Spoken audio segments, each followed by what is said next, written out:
It's week 1 of this Prismatic Draft League VGC 2015 season, way back in time, but also moving to the future with the return of Mega Evolution to the series. And it's time to see how week 1 played out for all of the other teams in the league. My own set went up in Monday's video. You can see there how the Halifax Masquerade men did against the Ryan Green Blue Porygon 2s. But now it's time to check in on everyone else in both Pool A and Pool B, because with 24 teams total across the league, we have split into 2 separate draft pools for this season. Once again, here are the standings in Pool A going into week 1. This is not the official standings table. I make this one myself, and I break ties by game differential and then alphabetical order. There is another tiebreaker after differential. I just don't remember what it is and don't feel like updating my table, so for the most part, this will be accurate to the real standings, and we probably won't have to worry about it. Anyway, here's Pool B, if anyone needs a reminder of what teams are in that one.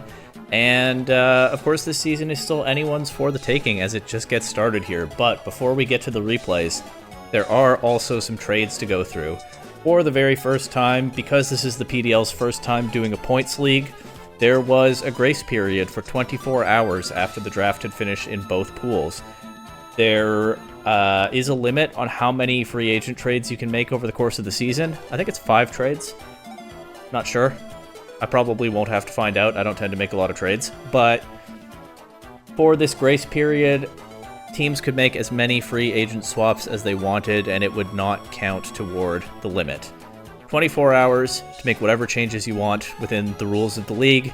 Once again, because people here are just not that used to points drafts. We've never done one before, so we wanted to give people a chance to get comfortable with their rosters. I don't know why I said we there. I had no part in that decision. So quite a few trades to go through for week 1, and we start with the Book Club dropping Gengar and Dragonite for Arcanine and Mega Gallade. So the Book Club now have 2 Mega Pokemon, which of course is the limit for the season, and interestingly they have 2 physical fighting type Megas. Be interesting to see how those complement each other over the course of the season and how they make decisions about which one comes to which matchup. I guess Mega Gallade can deal with some of the threats into Mega Lopunny, right? Like opposing psychic types and the like. But yeah, it's going to be interesting to see the synergy here. This might not be a team where they bring both Mega Pokemon in the same week. Then it'll be interesting to see which one. Or maybe there is some situation where they overload it.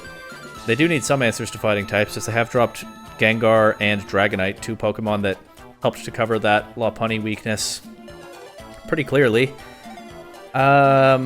This is a team that I called out as having an interesting possible manual rain mode with Tornadus, Crawdaunt, Zapdos. Dragonite was part of that as well, but maybe Dragonite is a little bit redundant when you have Zapdos able to throw off Thunders, and Tornadus throwing off Hurricanes. Arcanine is a strong all-around Pokemon, right? It has pretty good stats overall. It gets Intimidate, which could be big for this team, as they don't have that anywhere else. But yeah, we'll just have to wait and see what they're cooking with this one. Gengar and Dragonite are both super interesting Pokemon. They're not at their strongest in this generation.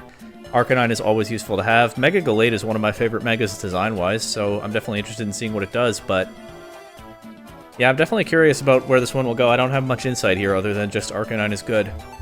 Next, we have the Edmonton Exeggcute dropping Shedinja for Azumarill. This, I think, was basically just buyer's remorse. They realized pretty quickly after drafting Shedinja that it's kind of an easy Pokemon to deal with in Draft League because it just gets knocked out by any kind of residual damage, right? Sand damage, Spikes, Stealth Rock, Toxic, Will-O-Wisp, any of that just knocks Shedinja out immediately, and then so do 5 different types of attacks, so opponents can just make sure to have those. So Shedinja is a fun Pokemon in VGC, but unfortunately, I imagine it would be extremely difficult to make it work in draft, and I think the coach of the Edmonton Exeggcute realized that and decided once the grace period started, they'd better get something else. And Azumarill is a fun Pokemon for this team, right? They have not only a Firewater Grass Core, but a Firewater Grass Core of explosive offensive threats. Mega Blaziken can set up with Speed Boost and maybe like Swords Dance, and it's a Mega Pokemon with the high stats that go along with that. Superior can try to Snowball with Leaf Storm, and now they have Azumarill able to run a Choice Band or click Belly Drum, hit hard with Aqua Jet, play rough, whatever the stronger Water Stab is this gen, probably Waterfall. So they have a ton of offensive threats packed together, right? Supported by Pokemon like Vivillon, Sentret, and Audino. They also have the Therian Thundurus for another explosive offensive threat, and the Weavile giving it that complementary ice coverage. So this is just a team packed with a lot of different threats. It's going to be hard for opponents to cover all of them. They also have the Smeargle sowing Chaos, of course, but Azumarill makes a lot of sense to me to make this team more well-rounded and that much scarier to prepare for because you have to cover for so many different things now. I think we get to the big ones next. The Glasgow Girafarig dropped Vivillon, Mega Houndoom, and Kingdra for Butterfree, Furret, and Mega Metagross. So right off the bat, Butterfree plays a similar role to Vivillon, but for fewer points. It's a slightly worse Pokemon. I'm not sure of the stat difference. I think Butterfree's stats are a little worse. I'm also pretty sure it doesn't get Friend Guard. But you do still have Compound Eyes, Sleep Powder. I think Butterfree gets Rage Powder. I could be mistaken. So it does a lot of the same things, but changing Vivillon to Butterfree gives them more points to play with in the other slots. And then so I called out in the draft recap that they had two different Swift Swim Pokemon with Mega Swampert and Kingdra. I guess they figured one of those was expendable, and Mega Metagross is also a Mega Pokemon that makes a lot of sense on a Rain team, right? Because you cover the Fire weakness. It's the same kind of reason that Scizor is good on Rain. You get rid of one of its weaknesses, make it that much harder to deal with. And there are some techs that you can bring for some of his other weaknesses as well, right? Like, you can run Magnet Rise to get around the ground weakness, Furret, which they also picked up here, is immune to Ghost and has Follow Me. And into the right matchup with the right game plan, Mega Metagross suddenly gets pretty hard to remove once you have that Rain going. And sure, losing the Swift Swim pressure from Kingdra is a little... well, it could be a little unfortunate sometimes, but Mega Swampert is already such a strong Swift Swim attacker. So doubling down with the Mega Metagross for a different offensive game plan makes a lot of sense. And of course, Metagross is a strong Pokemon without Mega Evolving as well, so you absolutely can bring both Swampert and Metagross to the same matchup. And then you probably want to Mega Evolve Swampert, but Metagross can still do a lot of work. Mega Houndoom, I think I called out as interesting in the draft recap because it gave them a Sun option as well, since it gets Solar Power and can kind of be a one Pokemon Sun offense mode. But I guess they figured they didn't really need that, and I think that's understandable. I think just piling up more and more threats in Rain with better supports around them is a pretty reasonable direction to go with this draft. But I think before I say anything more about it, I should probably go to the next trades, which were submitted a little while later, where the Glasgow Girafarig dropped Butterfree, Cresselia, and Scizor for Vivillon, Latios, Rhydon, and Plusle, taking them from the 10 Pokemon minimum to the 11 Pokemon maximum, while still staying within the points limit, of course. And yeah, I said that Mega Metagross benefits from Rain in a similar way to Scizor. It's also a lot stronger than Scizor. I guess with Mega Metagross, you don't really need Scizor anymore. I don't know exactly all of the thought process that went on for this coach. I think I was at Toronto Regionals while they were making these trades, so I wasn't paying a ton of attention to what people were saying in the Discord, but I guess they found some more reconfigurations. With Mega Metagross, they probably don't really need Scizor. And then they found a way to maneuver the points so that actually Vivillon was fine. They could afford to have that, and they didn't need to cut costs with Butterfree after all. So swapping Vivillon to Butterfree and then coming right back and swapping Butterfree back to Vivillon is kind of funny, but this is the kind of thing that the grace period is for, right? Unfortunately, this means there is no other Cresselia team in Pool B right now, and I can't watch what they do and take inspiration from how they play Cresselia, as they have swapped to Latios. That does make sense to me, though. Latios is the greater offensive threat of the two. It still has Levitate, so you can still put it next to Mega Swampert. But now it puts out offensive pressure of its own in a way that Cresselia doesn't. And if you're running a Swift Swim Mega Swampert game plan, you're not going to want to set Trick Room. You're not going to want a few of the support options that Cresselia offers in this generation. Like Helping Hand could be nice with the Earthquake, but I think Latios being able to put out its own offensive pressure does make more sense for this team. And then Scizor being expendable, they're able to build in some more supports. So both Rhydon and Plusle get Lightning Rod. I actually didn't know that about Plusle until I checked it while I was putting this image together. Plusle also, it's not a very strong special attacker, but like it has a usable special attack stat, and it can throw off some Thunders in the rain, or I don't know, click Discharge next to Rhydon or something. But two different Lightning Rod Pokemon. I mean, that's true. That's what stands out to me. They actually, for a Rain team, there's not a lot of electric weakness on this team, right? Because Mega Swampert is immune, Latios resists, Superior resists, Mega Metagross takes neutral damage, and those are your main offensive threats. But protecting Politoed and Vivillon from electric attacks could still be useful.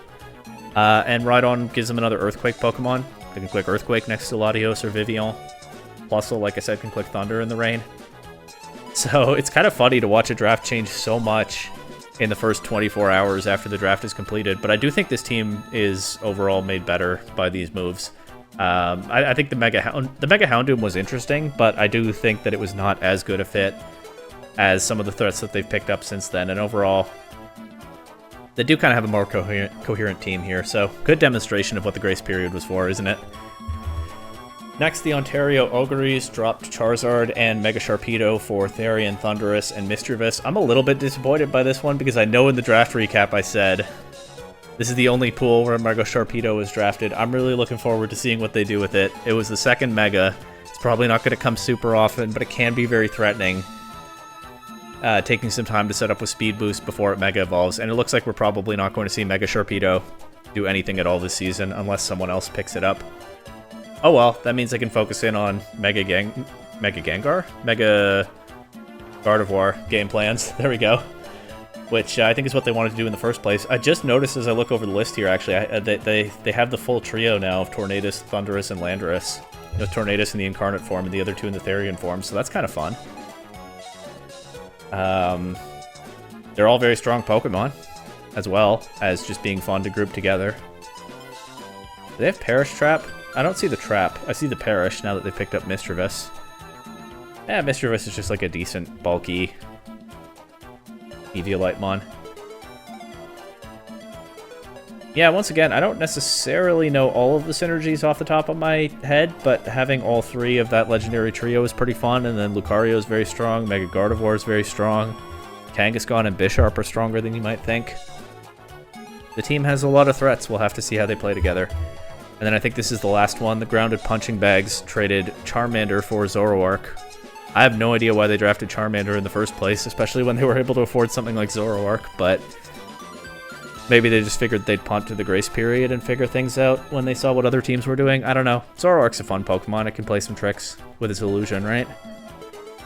Are you creating openings for anything in particular? They have some strong setup Pokemon in Klinklang, Slurpuff, I think, even Samurott and Salamence.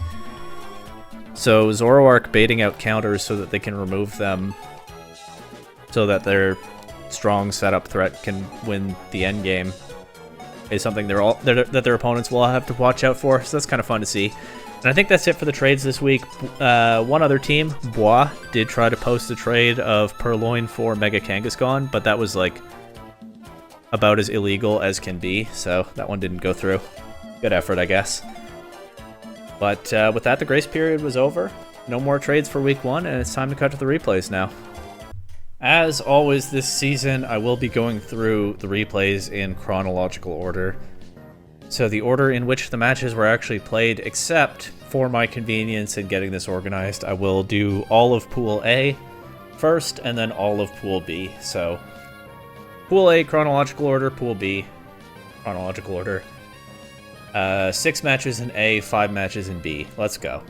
We start with the Westwego Whiscash taking on the Edmonton Exeggcute.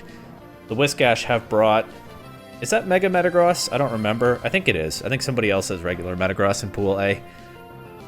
Early season, I'm still getting used to the rosters. Maybe sometimes I'll forget which Pokemon can and cannot Mega Evolve. But I'm pretty sure that's Mega Metagross, along with the rest of their offensive threats in Landorus and Terrakion. I remember now thinking that this trio looked very strong. They have Illumise. I've not looked up whether it gets Tailwind in this generation, but I'm sure it at least gets Thunder Wave, so it's able to give them some speed control. Porygon 2 could give them speed control in a couple different ways as well, and actually so could Luxray. They have a lot of ways to paralyze things if they want, or set Trick Room if they find that useful to deal with Blaziken. There are a number of different speed control and support options that they have. They also, of course, can Intimidate with Luxray, the Blaziken, the Weavile. I think Gliscor gets Hyper Cutter, so they might not be able to intimidate that, but it also gets other abilities, so they might be able to. But what stood out to me for the Whiscash was the physical offensive trio, and we're going to see what they can do here. I imagine the Metagross will be pretty important to dealing with the Serperior on the other side, because they don't have great answers to Serperior otherwise. Actually, the Blaziken could be pretty hard for them to deal with as well, but I guess it depends on things like positioning the Luxray. The Landorus, of course, also has Intimidate and is very threatening into the Blaziken. So there are a few different ways they could play this. It'd be interesting to see what happens. And then the Exeggcute they brought a bunch of offensive threats of their own. In the end, I think this one's just going to be a slugfest, but we'll also see what Smeargle does. I'm really looking forward to finding out how they use this Smeargle over the course of the season, so let's see what we get here. Metagross leading with Landorus against Smeargle and Weavile. Okay, we see the Intimidate immediately. That's the only ability Therian Landorus gets. It's Air Balloon Smeargle. Air Balloon Smeargle.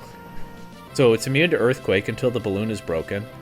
Maybe they want to pair it with their own Gliscor. And they also have Vivillon to pair with the Gliscor. And there are a lot of ground weaknesses on the other side, so actually that makes a lot of sense. That's probably what the deal is with that. But we'll see. We got Landorus switching out to Terrakion. Metagross does Mega Evolve and just one-shot Smeargle. Nope. Not one-shot Smeargle with a Bullet Punch. The Bullet Punch crits, but Smeargle survives on probably 1 HP. And I was about to say, and goes for an Icicle Crash, but actually that's Weavile going for an Icicle Crash into Terrakion. That would have probably knocked out Landorus. To Terrakion, it does about half, which is pretty impressive at -1, I would think. And Smeargle goes for Power Swap. Okay, do I know what Power Swap does? I think what it does is it swaps offensive stat change stages with the opponent. And I'm right. So this is a funny bring actually into double Intimidate, right? The Landorus does Intimidate, the Luxray probably does as well. It makes a lot of sense to bring double Intimidate to try to check the Weavile and the Blaziken. And Smeargle now with Power Swap is able to take its own Intimidate drop and give that to an opponent. That's a fun tech. Mega Metagross is now at -1 attack. And we see that it is Moody Smeargle, and its very first Moody boost of the entire season is to Evasiveness. Because this is a generation where Moody can do that. So Smeargle could still be pretty evil here, but let's see what happens.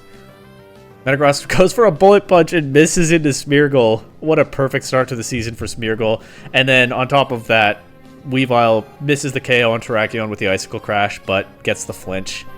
Smeargle now goes for Guard Swap, which I think swaps defensive stat stages. But there are no defensive stat changes on the board. So I don't know why they did that. But okay. Smeargle's still here because it dodged that Bullet Punch. Let's see if it can dodge another one. Terrakion protects here. Bullet Punch crits the Smeargle again, knocks it out. So that Bullet Punch into Smeargle has gone crit, miss, crit. So that's really setting the tone for this match. And Smeargle survived the crit, which is wild. And great early demonstration of Gen 6 Moody there. Not a whole lot else can happen this turn. Blaziken comes in now. Metagross will switch out for Porygon 2. Interesting.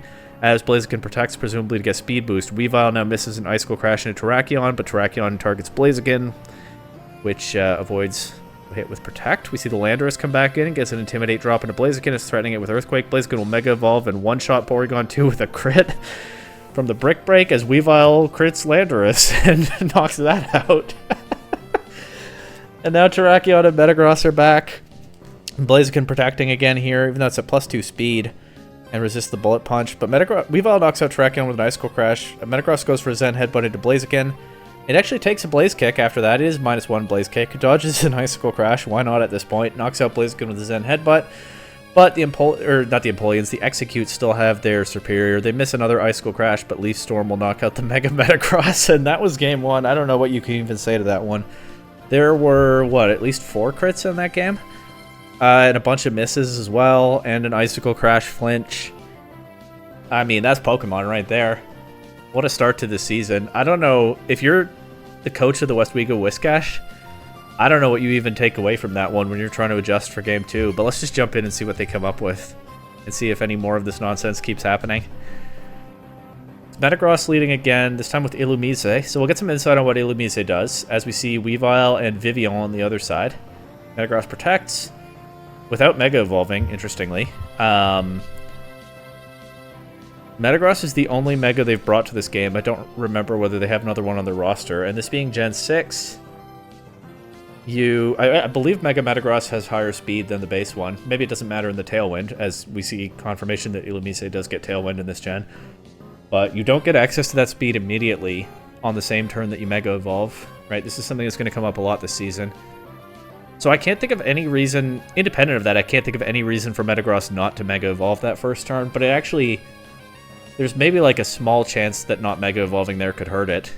Given that they have Tailwind up and the opponent doesn't, it'll be fine, but Yeah, I don't think there's any reason not to Mega Evolve there. Nonetheless, Metagross avoids a knockoff, which will not remove its item because it's a Mega Stone.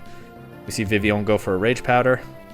Now Metagross Mega Evolves, another Rage Powder from the Vivillon, takes a Bullet Punch, and gets Encore locked into Rage Powder. I don't know that that's really beneficial for the Whiscash, because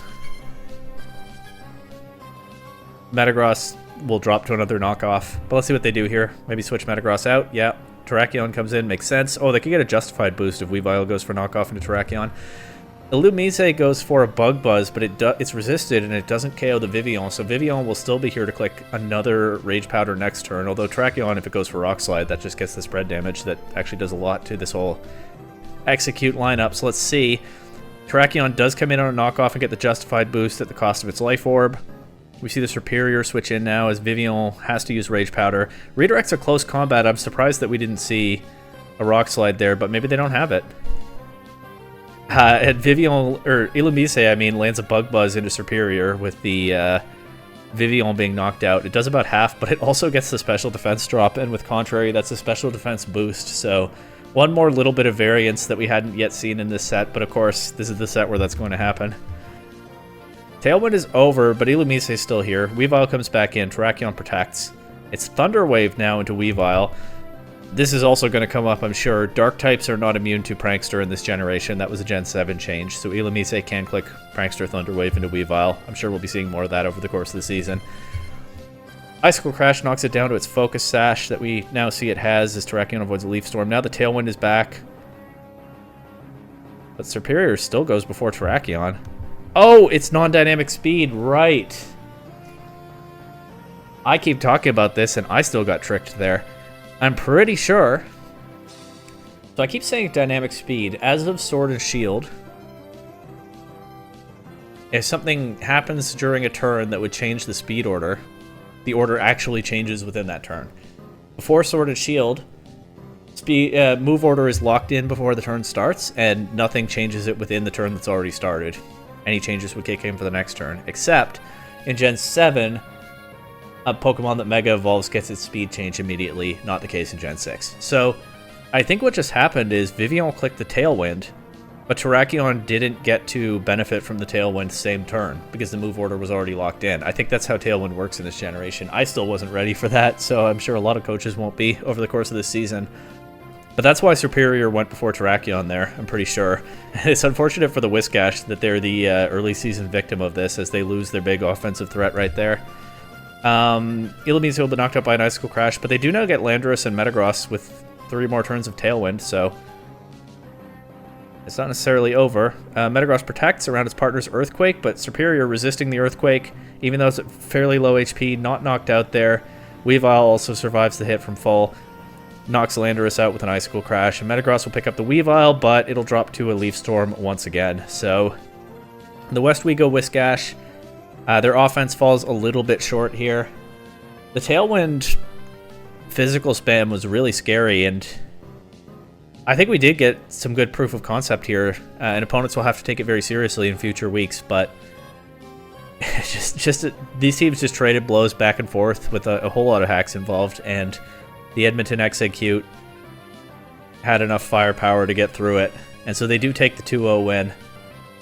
And we jump now to the next set between the Azurbe Chatots and the Sinister Hand. The Chatots have just their usual solid mix of Pokemon. That is Mega Blastoise, I believe. And, yeah, just a well-rounded group. Is there any particular mode that I think they're going for here, or do I think they just brought some good Pokemon and are feeling their team out? Probably the latter. I mean, a couple of the big offensive threats on the other side are weak to ground. They don't have a ground resist, so I could see that the Chatots trying to get the Crocodile going here with Tailwind support, Fake Out support, maybe Lucario could even have Follow Me or something, right?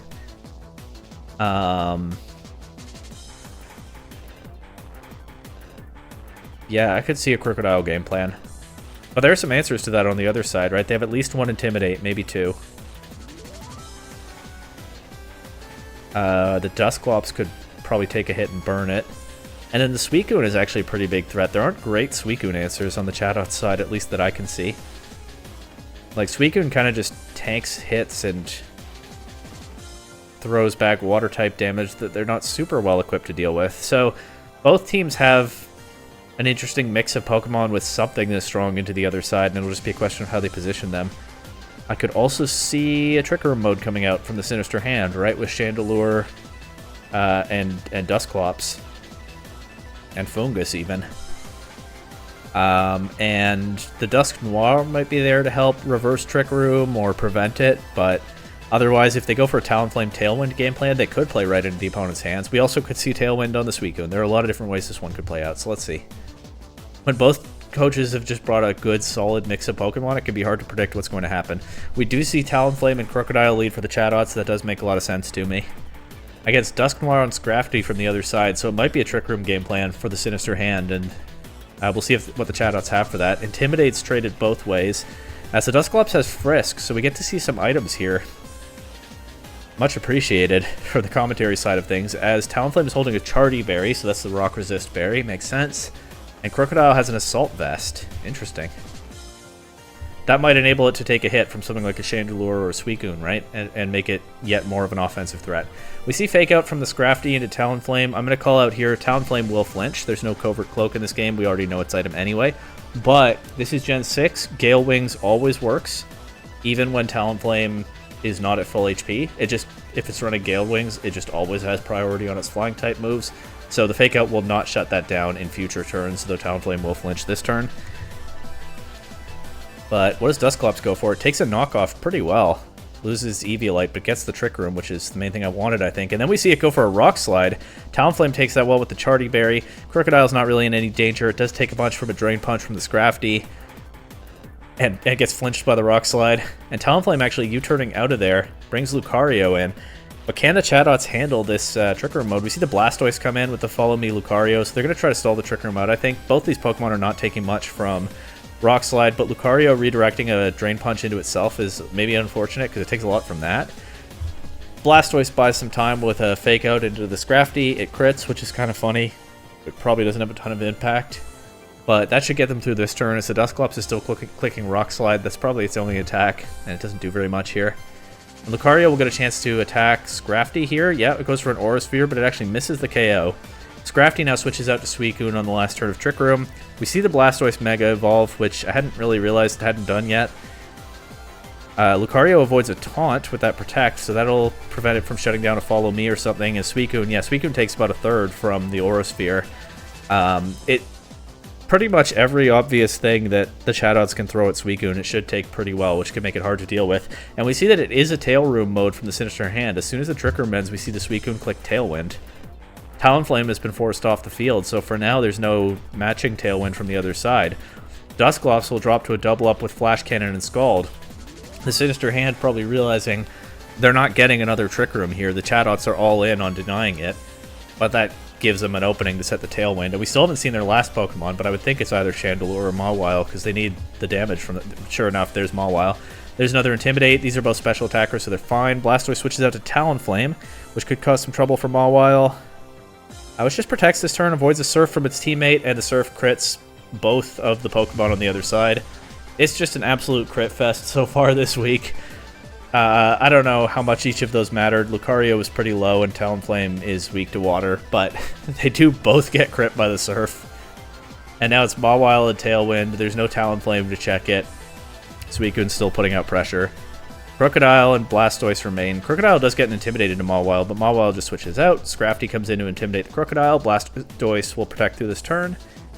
Suicune doesn't mind knocking out its own teammate because it also gets the KO on Crocodile, and it gets Mawile back in for free with one turn of Tailwind left, so that's actually a beneficial side KO there, as Mawile is going to do a lot more damage to Blastoise than that Scald is. They do get the burn on Blastoise, so they get a little bit of chip damage from that. Blastoise goes for Scald back into Mawile. It gets the burn as well, but there's just no way the Chatots have enough damage to get through this. If we see a Mawile Sucker Punch, almost knock Blastoise out, and then Suicune finish the job with a Scald. I don't know how much either of those Surf crits actually mattered, but it is a lot of fun how much critical hits are the theme of this week so far. But also a really solid game plan from the Sinister Hand, right? Wearing the opposing team down in the Trick Room, and then recognizing that Trick Room was not going up a second time, switching to the Tailwind mode with Suicune and overwhelming them with that. Talonflame having been forced off the field. What happened when the Talonflame came back in? Oh, got wiped out by Surf, right. I think I have inside knowledge on this one. If I remember correctly, it's actually not Gale Wings Talonflame this week, so if it were, it could have set the Tailwind up there to match the opponent's one. But I think they ran Flame Body this week to answer the Mawile. I think I just remember, or to help check the Mawile. I think I remember something like that being said in the Discord. Anyway. If Talonflame did have Gale Wings, remember it would not have to be at full HP to get priority flying type moves. That probably will come up again. Game 2, and we'll see what the Chatots have to answer, especially this Suicune, which I think was the MVP of Game 1. Chandelure, though, leading this time with Suicune. Interesting. Against Blastoise and Dusknoir. So who knows what's coming now, right? Chandelure could click Trick Room, Suicune could click Tailwind. I think the Tailwind is more likely, because again, what's really threatening the Suicune? And Dusknoir can... I mean, this lead is very strong into Chandelure, right? Chandelure is not getting a Trick Room up here with the negative priority. So it's probably the Suicune Tailwind game plan again, but let's see what they've got. Oh, we get Frisk on the Dusknoir, Citrus Berry Suicune, which makes it all the harder to remove, and Focus Sash Chandelure, but that doesn't help it survive a double up. Blastoise will Mega Evolve immediately. Chandelure just goes for an Energy Ball. Chandelure is the first Pokemon to move here. It does have higher base speed, actually, than either of the Chatots Pokemon on the field. Lower than Suicune, and I would guess this is not max speed Suicune, so it could be Scarf Chandelure bluffing a Trick Room game plan. But I don't know that for sure off of this information. But I think that's... I mean, that's completely plausible, right? Which adds another layer of unpredictability. Or no, it's not Scarf Chandelure. We saw that it has a Focus Sash. Never mind. So it's just fast Chandelure. Yeah, and this is probably not a fast Suicune. So it does just outspeed everything here. Obviously, it's not Scarf Chandelure. No need to tell me in the comments. Alright, well, Energy Ball into Blastoise does a lot of damage. Scald into Dusknoir does not so much, but it does get a burn. Scald back into Chandelure knocks it down to the Sash as Dusknoir doubles up with a Shadow Punch. Would deny the Trick Room, but no Trick Room came out. Instead, they took a bunch of damage onto Blastoise. Blastoise now forced by this Scrafty to switch out. We see a Fake Out into Talonflame. It's Life Orb Scrafty. I think we must have known that already. I just didn't notice. Takes a -1 burned Brick Break pretty well as well. Suicune sets Tailwind. And Talonflame not going for its own Tailwind, going for Will-O-Wisp. Takes a bunch of damage from a Surf along the way and then is pressured out. As Scrafty switches out from Mawile, we get another Intimidate out of the Dusknoir, which mercifully gets to leave the field for a little bit. Blastoise tanks a Scald. No burn this time. The Tailwind is putting in work, but there's not a ton of damage coming out from it. But Suicune is still here, taking like no damage itself. It'll be able to set the Tailwind right back up. And we do see Suicune get flinched by Fake Out there. I don't know whether Suicune has its hidden ability in this game or not, but either way, I'm pretty sure Inner Focus... No, Inner Focus did stop flinches. That's its original function. It didn't stop Intimidate this gen. But I don't know if Suicune can have Inner Focus in this generation. I think it probably can't. I think a lot of legendaries cannot have their hidden abilities in this format. So it flinches. But again, where's the damage into Suicune? And if you focus on damaging Suicune, how do you deal with Mawile? Lucario uses Follow Me to redirect to Mawile Sucker Punch there, so that's a good turn for the Chatots as Mawile is prevented from doing any damage and then takes about half from a Scald and gets burned. So they've made a lot of progress against the Mawile there. They just still have to beat the Suicune. A double up into Lucario with the burn Mawile. Doesn't do too much damage as Mawile is knocked out by the Blastoise here, but now Scrafty is back. Under Tailwind is threatening Lucario. Dusknoir comes back in. And Scrafty knocks out Dusknoir. Okay. They split their targets there. They take a KO. They do let Scrafty take a bunch of damage from an Aura Sphere, but it's not quite knocked out. Blastoise will get a chance to Fake Out here. It goes into Suicune instead of Scrafty. So Scrafty gets a free Drain Punch into Lucario, knocks that out. Gets to survive. Oh, it was Rocky Helmet Lucario. I was going to say it gets to survive its own Life Orb, but it actually doesn't. But trading itself for Lucario, I think they're okay with here. As it's down to Suicune against Blastoise and Talonflame. 2 Pokemon to 1, but they haven't shown that they can beat the Suicune. They taunt it here, but I'm sure it's going for Surf. That takes out Talonflame. Blastoise is just really low now. An Aura Sphere does bit of damage, but it still has that Citrus Berry, and it hasn't even been forced to use it yet, and now a Scald from Suicune burns the Blastoise. It will have to use its Citrus Berry here. The Aura Sphere actually hitting pretty hard with the Mega Launcher ability, but not hard enough. Blastoise drops to burn damage, and even if it didn't, Suicune would knock it out next turn.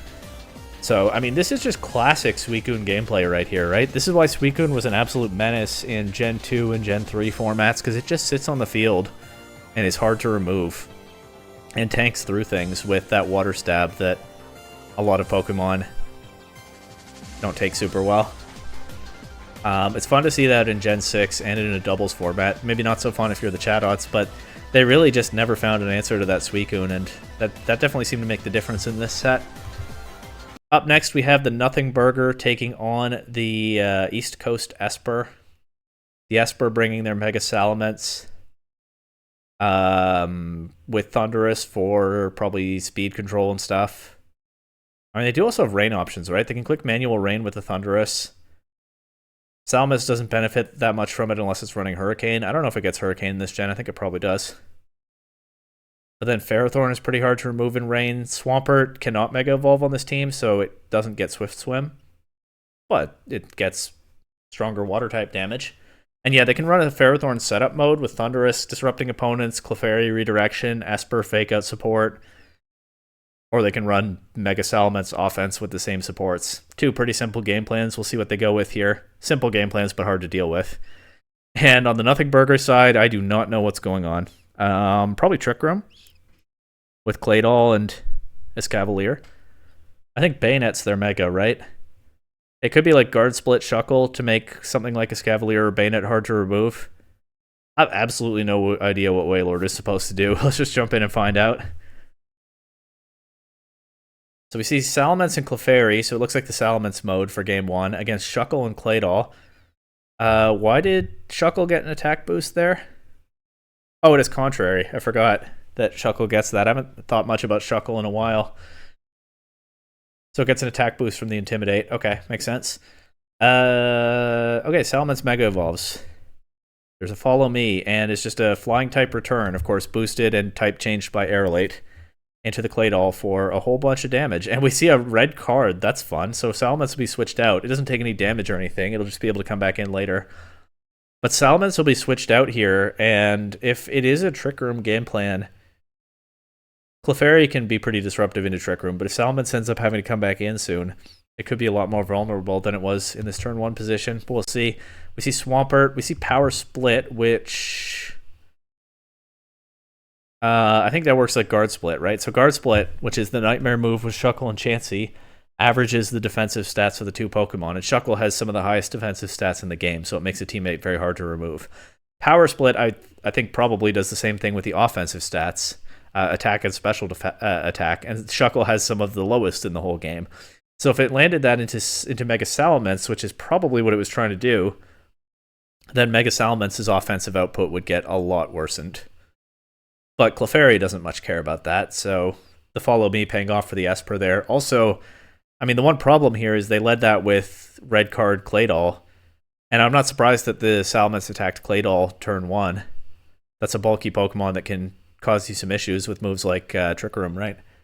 Even Cosmic Power setup that you probably want to remove quickly if you can. So I think they went for the Power Split into Salamence there. It was redirected into Clefairy anyway, much to Swampert's benefit, but Salamence being forced out by the red card first kind of messed with their own plan, unless I've misunderstood what their plan was, which is possible. Claydol sets the Trick Room here. We see another Follow Me. We see Knockoff. Not going to do much damage from a Shuckle, but it does remove Clefairy's Eviolite. As Shuckle... Again, Shuckle has... Shuckle... This might still be a generation where Shuckle has the highest base defense in the game. I don't know. Mega Steelix is in this generation. Maybe not. But for a long time, it did have that. It takes that Waterfall pretty well, actually. We see Grass Knot from Claydol, probably into Swampert, but it's redirected into Clefairy. Shuckle has Infestation, which will trap Clefairy on the field, do some chip damage to it, but they're still not getting much regular damage into Clefairy, which takes that Psyshock pretty well.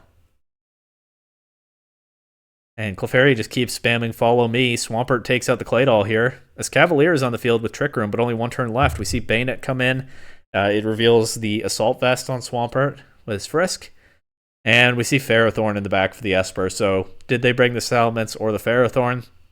The answer is both. And I don't think I don't think any Pokemon the Nothing Burger brought to this game, at least, is likely to do much to Ferrothorn. I mean, they could burn it with Bayonet, but what do they have for damage into it? Claydol or Wailord could be carrying like a random hidden power fire, but we now know that they didn't bring Wailord to this game, and Claydol's knocked out. So Ferrothorn might be able to just win now. Let's see. It doesn't take much from that Iron Head. Bayonet goes for Disable, but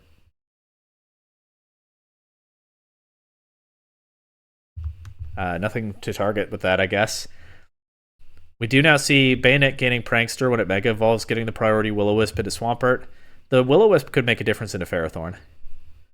Unless Ferrothorn is just planning to win the game with Leech Seed damage.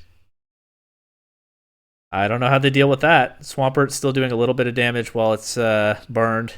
Wearing these Cavalier down slowly. We see a Disable, but Ferrothorn did not go for the Leech Seed into the other target this time. It went for Substitute.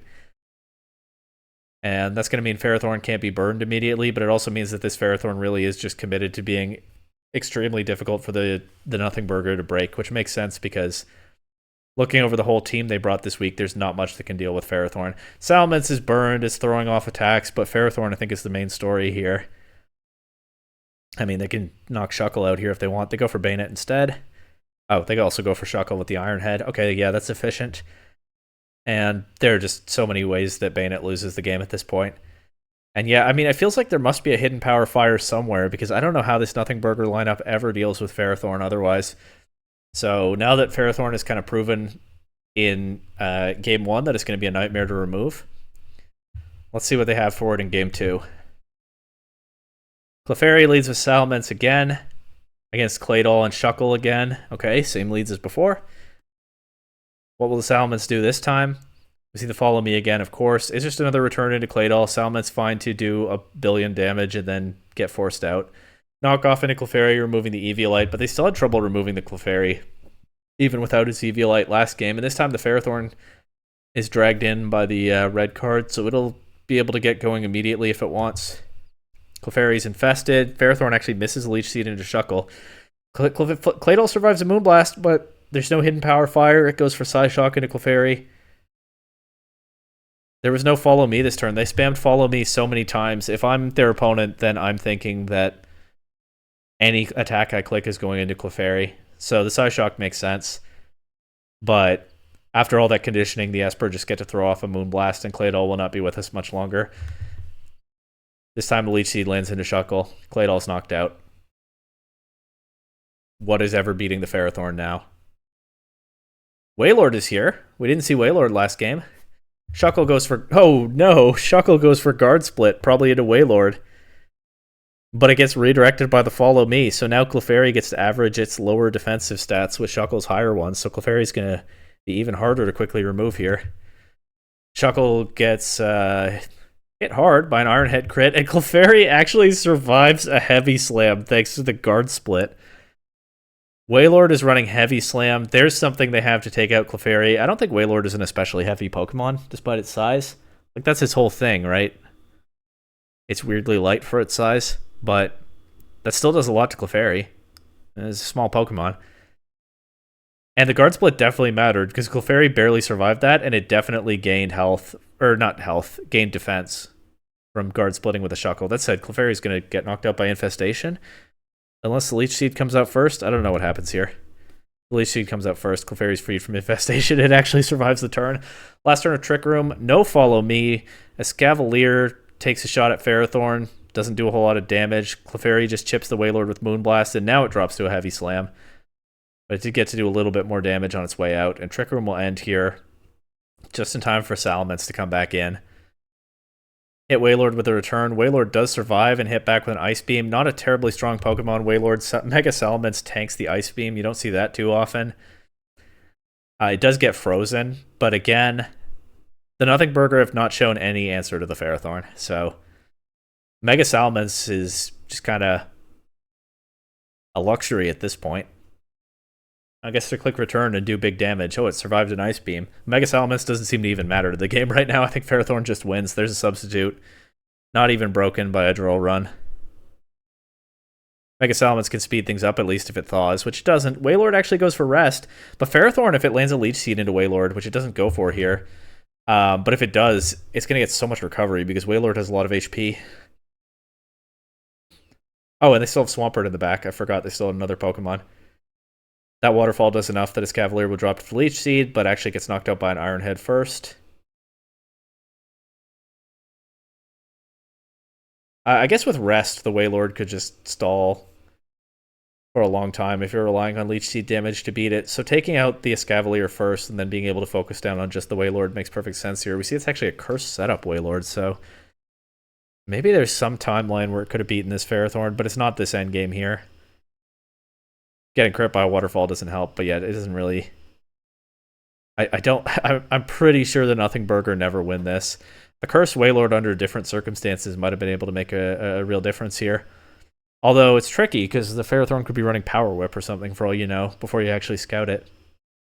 But absolute Ferrothorn clinic here as the Nothing Burger just didn't seem to have an answer to it. And so the Espurr take the 2-0 win. And we go next to the Denver Dewotts and the cooler London Vespiquens. I'm going to call them the Vespiquens sometimes because that's more concise. The Vespiquens have Mega Kangaskhan, right? So they brought both of their 2 Megas that they have, I think. Only one Follow Me user in Togetic. But they can just go Glass Cannon mode. Mega Alakazam, more likely Mega Kangaskhan considering what's on the other side. Follow Me, Thunder Wave with Purloin, Intimidate, Fake Out Support with Hitmontop. And just try to sweep with a Glass Cannon attacker. I think it's not especially likely that we see Mega Alakazam come to a game here because it's not very good into any of Tyranitar, Excadrill, Heatran, arguably even Gardevoir. But Mega Kangaskhan can go crazy into this team. They brought a bunch of, you know, Dark and Steel types to check the Alakazam probably. But if I'm playing Mega Kangaskhan here in a generation where it can use Power Up Punch with Parental Bond to get 2 boosts in a turn, I'm probably just seeing a lot of fighting weaknesses on the other side. And then you can overpower Amoonguss and Gardevoir. So I would guess there's a Kangaskhan-focused game plan coming from the Vespiquens, with all of Togetic, Hitmontop, and Purloin providing incredible support to it. But maybe we also see the Durant do something, I don't know. The Dewotts are going to their Sand mode, Tyranitar and Excadrill, which makes a lot of sense into this team, but it's pretty weak to Hitmontop. And if Kangaskhan just starts snowballing, I mean, we could see Will-O-Wisp Rotom, we could see Amoonguss do standard Amoonguss stuff, but it's going to be a tricky one for them. Also don't remember what their Mega is, or whether these are both Megas. Maybe we'll find out. Alright, it's Kangaskhan. Will I Big K or Alakazam? I don't think it's a coin flip. I think Kangaskhan looks a lot better in this matchup than Alakazam does. But hey, this coach is kind of nuts. Maybe they bring Alakazam to game 2. Maybe they brought it in the back to this game. But we do see Purloin and Kangaskhan here. Oh, Purloin can also click a priority weather move and take the sand away. Purloin and Kangaskhan against Rotom and Gardevoir. Gardevoir traces Prankster. That's fun. But then it Mega Evolves turn 1. Mega Gardevoir. Now it'll have Pixelate. They actually get a Will-O-Wisp into Kangaskhan immediately. And Kangaskhan does not Mega Evolve this turn. Maybe Alakazam is in the back. Kangaskhan goes for a Power Up Punch, but getting burned turn 1 is pretty unfortunate for it, as the coach says oops in the chat.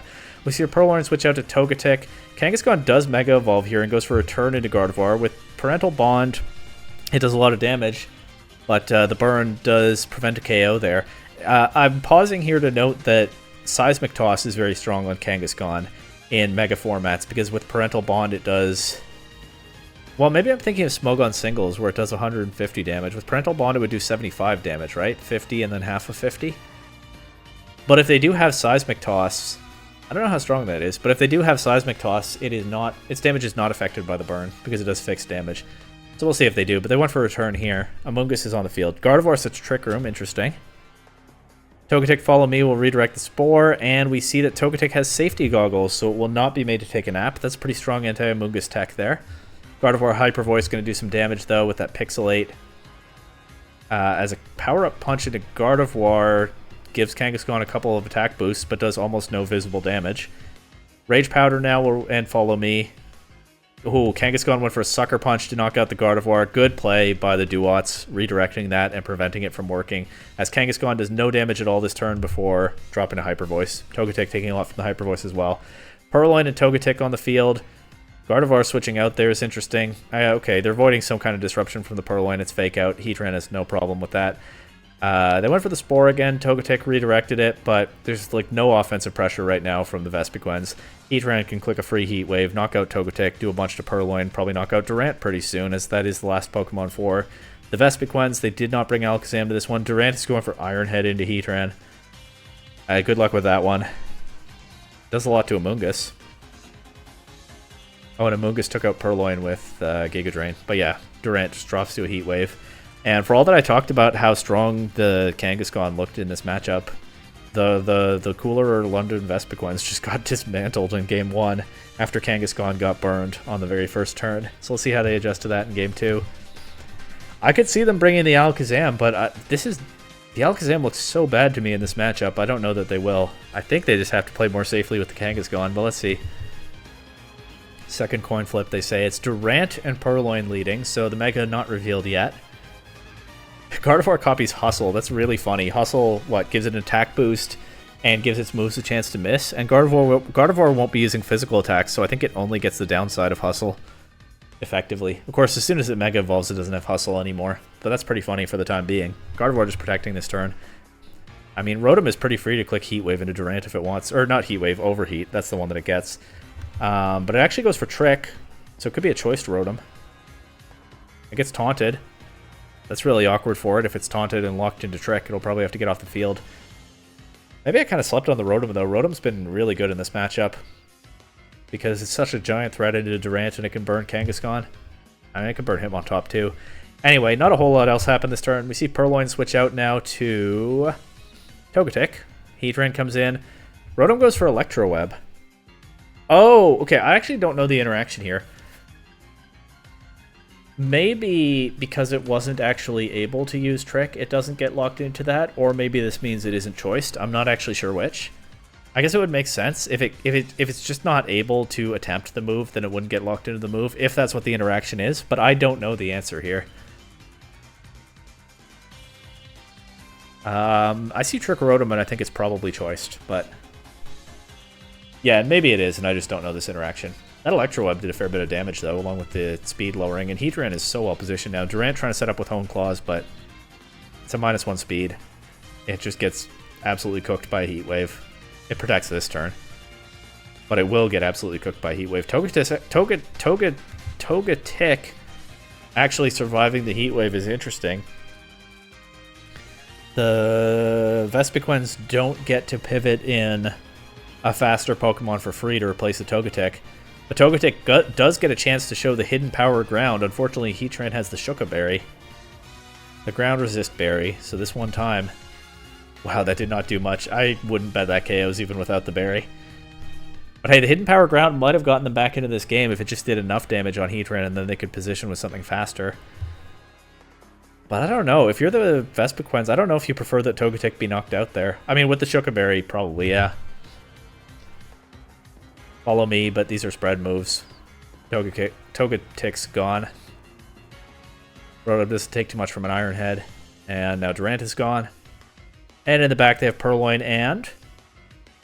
There's Kangaskhan. Yeah, I don't think it was a 50-50. I don't think Alakazam was likely to come to this one. Except for style points. Heatran avoids a power-up punch there, as Amoonguss gets taunted, so it's a little bit of an interesting positional game. We see now the taunt into the Gardevoir. Power-up punch does land into Heatran. The Kangaskhan is not burned this time. Power-up punch does some damage, but how well does Kangaskhan take the Heat Wave? Reasonably well, and Purloin also survives. Gardevoir finally Mega Evolves now, but this is not a burned return. Doesn't even need Parental Bond to KO. That does give Heatran a chance to throw off another Heat Wave. Knocks out Purloin, but not Kangaskhan. But now Amoonguss is here. It can Rage Powder. Kangaskhan has no spread damage. Return will... Oh, it's Rocky Helmet Amoonguss. Return will knock out Amoonguss, but Kangaskhan also drops to the Rocky Helmet. And, I mean, that's just free for Heatran if it has an Earth Power or a Flash Cannon with no chance to miss, right? And even if it has to use Heat Wave, that's likely to hit. So very favorable position for the Dewotts.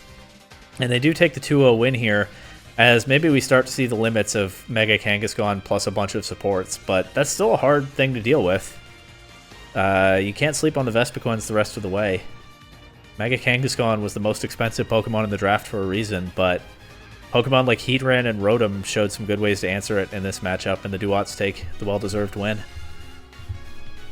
Next is the Book Club taking on the Grounded Punching Bags. The Book Club have brought both of their Megas, along with what looks like it could be a manual rain mode. Along with, I don't know, Choice Band, Earthquake, Dugtrio with a couple of flying types. Totally plausible. There are a few ground weaknesses on the other side, so Dugtrio could go crazy with the right positioning. Especially with the other side's Mega being Manectric. Salamence looks like a giant threat, though, into all the physical attackers on the other side. Those are two Pokemon that I most have my eye on, I think, Dugtrio and Salamence. Otherwise, it's an interesting mix of Pokemon on each side. I'm really curious about the two Megas on the Book Club side and what they bring when and how those two maybe potentially complement each other. And it'll be interesting to see what the Mega Manectric can do as well, because it's very strong into Zapdos, Tornadus. It can intimidate their physical attackers. It basically has something powerful into everything on their side, but then it's so weak to the Dugtrio, although it can also intimidate that. And I guess if it's running Volt Switch, it could intimidate Dugtrio and get out of an arena trap. So actually, the Mega Manectric looks very, very strong here.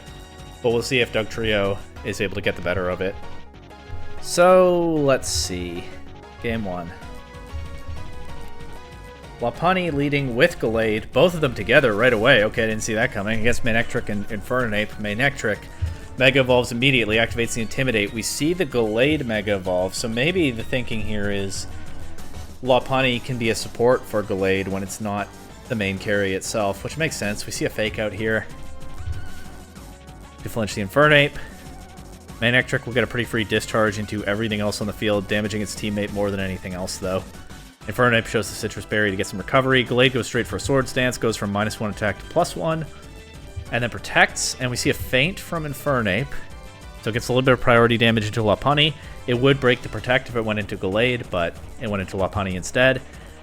And then the Discharge comes out and knocks both Lopunny and Infernape very low, giving Lopunny an opening to knock out Infernape.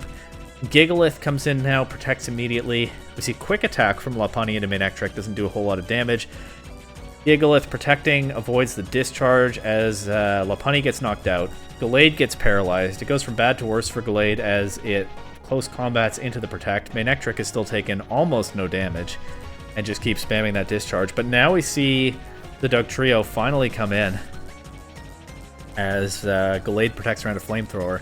Earthquake knocks out Manectric. Finally, he gets rid of that giant threat, but Dugtrio is knocked out by Gigalith in return. Gigalith does, however, lower its defense, but now the Salamence comes in. We see Zapdos on the other side.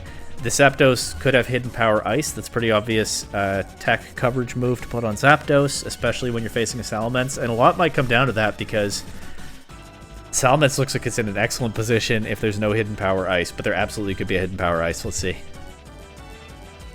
Zapdos goes for a Thunderbolt to take out the Gigalith. It's Rock Slide from Salamence. Chips Zapdos, chips Gallade. Gallade survives. Gallade goes for Zed Headbutt, does a bunch of damage. If it's just Rock Slide from the Salamence, it's not actually doing that much. Chose leftover Zed's item, drops to a Thunderbolt. So, yeah, Salamence against Paralyzed Mega Gallade looked like a pretty strong position. We also don't see Hidden Power Ice from the Zapdos, but I'm completely wrong there, as Thunderbolt is plenty to get these last two KOs. And this was a pretty quick game. These teams just traded blows back and forth. The Mega Manectric went crazy in the early game, although the fact that it was damaging its own partner Infernape was maybe a bit of an issue for the punching bags, but once Dugtrio came in and got rid of the Manectric, the punching bags just didn't have enough left. Now let's see what adjustments they find in Game 2. It's Gallade leading again, but this time with Tornadus against Manectric and Salamence. Interesting. We'll get the Intimidate into Gallade immediately once again, and now another Intimidate as Manectric Mega Evolves. That's -2 attack on Gallade. It Mega Evolves, so it's staying in this turn. Manectric just protects. I'm guessing a Swords Dance from Gallade. We see the Tailwind. We do see the Swords Dance, but that just wipes out the two Intimidates and sets its attack back to where it would be without any modifiers. So, I mean, the Swords Dance gets it out of a hole there, but it doesn't put it any higher than that. We see Tailwind on both sides, actually, which is interesting. What is it? What are the base speeds of Mega Gallade and Mega Manectric? Manectrix is higher. Okay. Gallade protects this turn and does avoid a Volt Switch. But what's Tornadus going to do? It's going to Icy Wind, presumably making... It's unfortunate that they missed the Salamence there, because that would probably do a lot of damage to Salamence, but presumably making Gallade now faster than Manectric with Tailwind on both sides. A lot of interesting speed control. The Punching Bag's doubled into Gallade, so the Protect prevents them from doing any damage this turn. We see Manectric pivot out to Slurpuff. This is now where we start to see an issue with the Icy Wind for speed control, as Manectric can come back in and be faster than Gallade again, probably. Although, if the Punching Bags can get rid of the Salamence, maybe land the Icy Wind this time, maybe Gallade has something to hit the Salamence, although Swords Dance Protect doesn't have a lot of room for coverage. I think we saw close combat as well last game. If they can get rid of the Salamence and keep their Tornadus, which is very plausible here, then they can still get a speed advantage, but we'll see what happens. Slurpuff coming in could be a threat to Gallade, but let's see. Zen Headbutt, so it's running stabs along with Swords Dance and Protect. Zen Headbutt does about half to Salamence, a little bit more. And yeah, this is where they would like to land the Icy Wind earlier, because Salamence would be knocked out by now. Instead, it narrowly survives this Icy Wind. It shows a red card forcing Tornadus out. That's kind of funny, but might make it a little bit easier for Tornadus to come back in and click Tailwind when Salamence is not around anymore. It does also force Dugtrio in, so Dugtrio probably wanted to sit in the back and counter the Manectric again, but it does have to hit the field here. Nobody takes too much from this Rock Slide, though. Salamence gets a little bit of leftovers recovery. Dugtrio switching out to Zapdos. So we have now seen all 4 Pokemon from the book club because of that red card. Gallade will set up a Swords Dance. It'll get to +2 attack. That could be taken away pretty quickly by the Intimidate users on the other side, but all the more reason to grab it while you can and not get put underwater on your attack stat again. But then it just gets knocked out by a player off from Slurpuff. They did kind of leave it open to that. Salamence looking for the double up, though, with an Aerial Ace. Doesn't do too much to Zapdos. Dugtrio will come back in here. Go for the Earthquake next to Zapdos. No worry about hurting his teammate. Also does nothing to Salamence, but Zapdos is free to click Discharge. Oh, it's Disquake. How did I not think of Disquake? Dugtrio chips the Slurpuff with the Earthquake, and then Zapdos is able to get 2 KOs with the Discharge. That's fun. Maybe that's why it doesn't have Hidden Power Ice, because it has Thunderbolt and Discharge. Could be a lot of that kind of thing this season. I ran both on Ampharos this week as well. Now Manectric will come in and it'll be able to intimidate Dugtrio, but they do still have Tornadus in the back, so I wonder how they'll play that. Will they switch Dugtrio out? We'll find out. These two drop. Manectric is back along with Samurott. Okay. Of course, Manectric can't have Lightning Rod now that it's Mega Evolved. It has Intimidate, so Samurott is pretty vulnerable to Thunderbolt or Discharge. Dugtrio will protect this turn, which makes sense to me. Manectric would really like to get rid of it, I think. Or Samurott would. Samurott goes for Detect, though. Sure enough, Dugtrio avoids a Flamethrower. Zapdos sets the Tailwind back up. Oh, okay. Zapdos sets the Tailwind back up, so now it has the speed advantage to take out the Samurott this next turn. That makes a lot of sense. That's a good cover for the Detect there. They actually leave Dugtrio in. I thought they might switch Dugtrio out, go for the KO on Samurott with Zapdos, and then look to beat Manectric with Dugtrio after Zapdos or Tornadus is knocked out. Instead, Dugtrio stays in, and it almost gets KO'd by an Aqua Jet, but just narrowly survives. And just goes straight for the Earthquake. Misses the KO on Manectric. But Zapdos is here with a Discharge again. That'll knock out Manectric. Samurott has the Berry to resist Electric. It also gets paralyzed, and anyway, how does it beat Zapdos next turn? Unlucky, sure, but I don't think Samurott was ever winning this once Manectric went down. It does get to take out Dugtrio, but then it drops to a Thunderbolt. That was pretty bold to leave Dugtrio in there. It paid off for them. I think probably if I'm them, I switch Dugtrio out for Tornadus, but I mean, I can't argue with the result, can I? I'd be pretty scared, though, seeing that first Aqua Jet go into Dugtrio. I'm impressed that Dugtrio survived it. But once again, an older gen legendary Pokemon that's just hard for the opposing team to deal with. Comes in clutch in both games. We saw Suicune for the Sinister Hand, and now we see Zapdos delivering the win for the book club. And then we move on to the Minnesota Marshadows taking on the Yosemite Yolteons. I think this is the last set in Pool A for this week. The Marshadows have their Mega Charizard Y and their Jumpluff. So, Scary Sun Duo, Jumpluff able to click Disruptive Support buttons with Chlorophyll Speed Boost, Mega Charizard Y, a 1 Pokemon Sun mode. The Garchomp that complements Charizard so well. The Melodic. for, I don't know. We'll see what kind of shenanigans they're running with that. And then they have Mr. Mime and Conkeldurr, so I wonder if there's a Trick Room mode here as well. I think Mr. Mime probably gets Trick Room. It would be pretty shocking if it didn't. And of course, Conkeldurr is a menace under Trick Room. And on the Yolteons side, I mean, they just have a well-rounded mix of Pokemon that the coach likes, I think.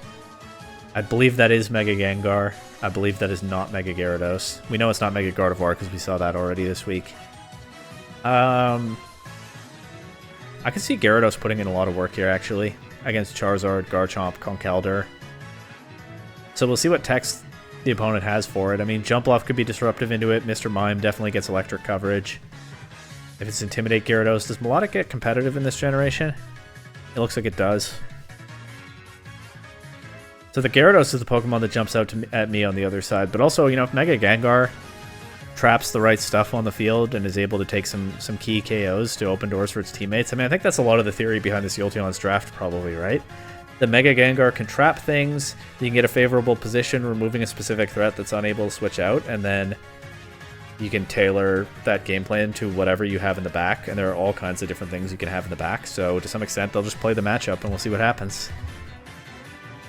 Melodic leads this game with Garchomp against Raichu and Gyarados. And we do see competitive on the Melodic right away, but it is kind of pressured by Raichu. Raichu will fake out the Garchomp this turn and get a flinch in exchange for some rough skin damage. And then Gyarados just crits the Garchomp with Ice Fang and knocks it out, so Garchomp being gone is helpful to the Raichu as a threat into Pokemon like Charizard and Melodic. Raichu doesn't take a lot from a Scald there, though, so it's going to have to worry about Conkeldurr Mach Punch. So it's not as simple as like just Thunderbolt, Melodic, and win or something. The Melodic is still pretty hard to deal with the Conkeldurr, helping it put out some pressure. But they go Gardevoir here, they copy Guts. Raichu does just drop to a Mach Punch. I thought Raichu might switch out there, but they do let it get knocked out. Melodic shows Hidden Power into Gardevoir. It's neutral. I'm gonna guess it's electric to hit the Gyarados. Probably why they used it. That's a bold play, though, right? Because if Raichu protects and survives the Mach Punch, then you don't get the Hidden Power into Gyarados, but I guess it doesn't cost you too much to make that play. And if Raichu doesn't protect, you just knock it out, or it switches out, and you can Hidden Power the Gyarados. So I'm going to guess it's Hidden Power electric, but we'll probably find out as we go here, especially with Gyarados coming back onto the field. Giving Melodic another boost. Uh-oh. The Gyarados, I understand the Gyarados looking really strong in this matchup, but it is kind of blowing up in their face now that the Raichu has been surgically removed here.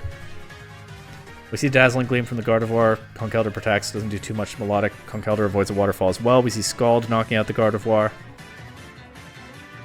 And we see Gengar as the last Pokemon for the Yolteons. It Mega Evolves here. It Shadow Balls Conkeldurr. They're really targeting the Conkeldurr, I think, because that's easier to remove, but Melodic is the bigger threat right now. And it is Hidden Power Electric, presumably, into Gyarados. I guess it could still be Rock, but I think it's a... Oh, it could be Rock, actually, to hit the Volcarona and Sun. And that would also be super effective into Gyarados. I think it's probably Electric, but honestly, I can't quite rule out Rock. But either way, it takes out the Gyarados. And then we get the Mega Clash here between Gengar and Charizard just one-shots Gengar with Heat Wave. And Melodic, not having taken much damage, tanks the Shadow Ball. Would also be able to hit Gengar hard if Charizard missed the Heat Wave or something. So, I mean, the story of that game, I think, was pretty much just the Marshadows. So Gyarados looks strong in this matchup, but had the one downside of enabling the competitive Melodic. Melodic led the game to take advantage of that immediately, and then the Marshadows were able to remove the Raichu quickly, and there wasn't much else left to deal with Melodic at that point. I guess the Yolteons targeting Conkeldurr so many times also made Melodic's job easier. It probably could have been worn down otherwise. Charizard barely had to do anything. I think you love that when you have a Charizard team, and it's such a giant threat in the back, but the opponent has trouble even getting to it, and it can just come in and close out the game. But yeah, I wonder if we'll see some different Raichu plays in Game 2. I wonder if we'll see some different targeting from the Yolteons. Let's just find out. Melodic leads with Garchomp once again against Raichu and Hydreigon this time. So the only difference in the leads is no Gyarados. Garchomp switches out. We see Conkeldurr get flinched by a Fake Out and then tank a Dragon Pulse. It takes a fair bit of damage. But Hydreigon takes a bunch back from an Ice Beam. Melodic now switching out to Garchomp as Conkeldurr will just protect instead of Mach Punching the Hydreigon. Interesting. Raichu tries to Volt Switch out of here, but Garchomp blocks it. But now it switches out to Gyarados. There's no Melodic on the field, so the Intimidate's pretty free here. Conkeldurr... No, sorry, Garchomp goes for a Rock Slide. It's eject button Gyarados. Did I see that in game 1? I've already closed the tab, so I'm not going to go back and check. Is that why Gyarados switched out? I didn't think so. Well, we know now that it's eject button Gyarados. It's forced out by the button. Raichu comes back in. Hydreigon Dragon Pulse takes out the Garchomp, though. And Conkeldurr actually going for a Drain Punch. Makes sense. I guess you don't want to just be spamming Mach Punch with Conkeldurr. I guess, one, you don't spam Mach Punch because Gyarados could come back in and intimidate you and take like nothing from it. And then you leave Conkeldurr vulnerable to an attack. So as much as my brain is like, this Hydreigon is low, just Mach Punch it, I guess that's not a very safe play. And Conkeldurr already getting pretty low on HP does want to land that Drain Punch into something valuable, so... Maybe they did. Maybe we did see the eject button in game 1 because they targeted the Drain Punch into the Gyarados slot. I don't remember. I already closed the tab. Melodic comes in here. We see Gardevoir copying Guts once again. Conkeldurr being patient, protecting, but Melodic switches in on a Volt Switch. It doesn't do too much damage. A Dragon comes in here. Melodic actually sets Light Screen. So it has what? Ice Beam, Light Screen, Hidden Power. Did we see a Water move? Well, anyway, there's a Mach Punch into Hydreigon now. Melodic after the Light Screen. Oh yeah, it has Scald. Okay. No Protect. Interesting. Melodic after the Light Screen. Takes the Thunderbolt reasonably well. Oh, that's funny. Well, maybe that's what they wanted. Raichu coming back in redirects his teammate's Thunderbolt into itself, but maybe they wanted to power up this Volt Switch here, which falls just short of knocking out the Melodic thanks to the Light Screen. Light Screen potentially putting in a lot of work this week. Very fun tech on the Melodic that otherwise is running just 3 attacks. And we see Gardevoir taken out by a timely Scald Burn. Conkeldurr and Melodic are both so low. Raichu has a free KO with Fake Out if it wants. Conkeldurr doesn't protect there because it drops to burn damage anyway. Melodic doesn't protect there because it doesn't know that move. The Yolteons manage to position themselves to get 2 KOs, and then we see Nuzzle on the Raichu. Charizard, last Pokemon, gets paralyzed, gets fully paralyzed immediately. Notably, I guess, still faster than the Gyarados. Oh, it's not dynamic speed. Right, it's not dynamic speed. But the Raichu and Gyarados team up and knock it out. And so, what even happened in this game? There's a lot of pivoting around by the Yolteons.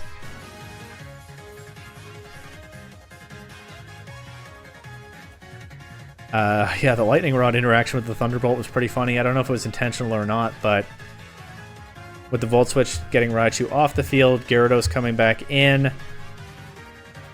Gardevoir would have survived the Scald if not for the burn. But then Raichu gets back on the field for free. And so I guess the Yolteons are kind of accidentally handed a position where Fake Out just takes 2 KOs for them on the spot. I mean, the Fake Out takes 1 KO, right? Prevents the Conkeldurr from clicking Mach Punch. And then the other KO is free because we know at this point that the Melodic doesn't have Protect. The Light Screen did a lot of work in this game, but it did establish that a low HP Melodic is just not protecting around anything. So 2 free KOs for the Yolteons there. 2 free KOs for the Yolteons, partly gifted to them by their opponent's Scald Burn the previous turn. I guess Mach Punch is not doing too much to... No, Mach Punch would take out Gardevoir because Gardevoir had like 1 HP. So yeah, 2 free KOs pretty much gifted to them by the fact that their opponent got a Scald Burn the previous turn. Kinda nuts.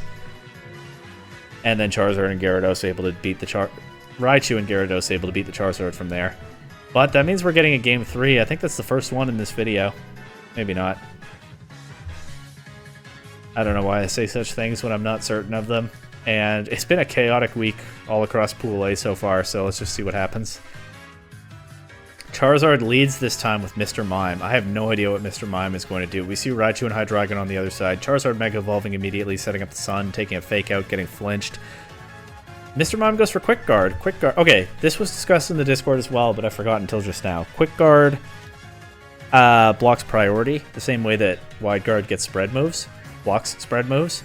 I didn't know until I saw it discussed in the Discord with not much context that apparently Quick Guard has the same priority as Fake Out. I'm not sure what priority value that is.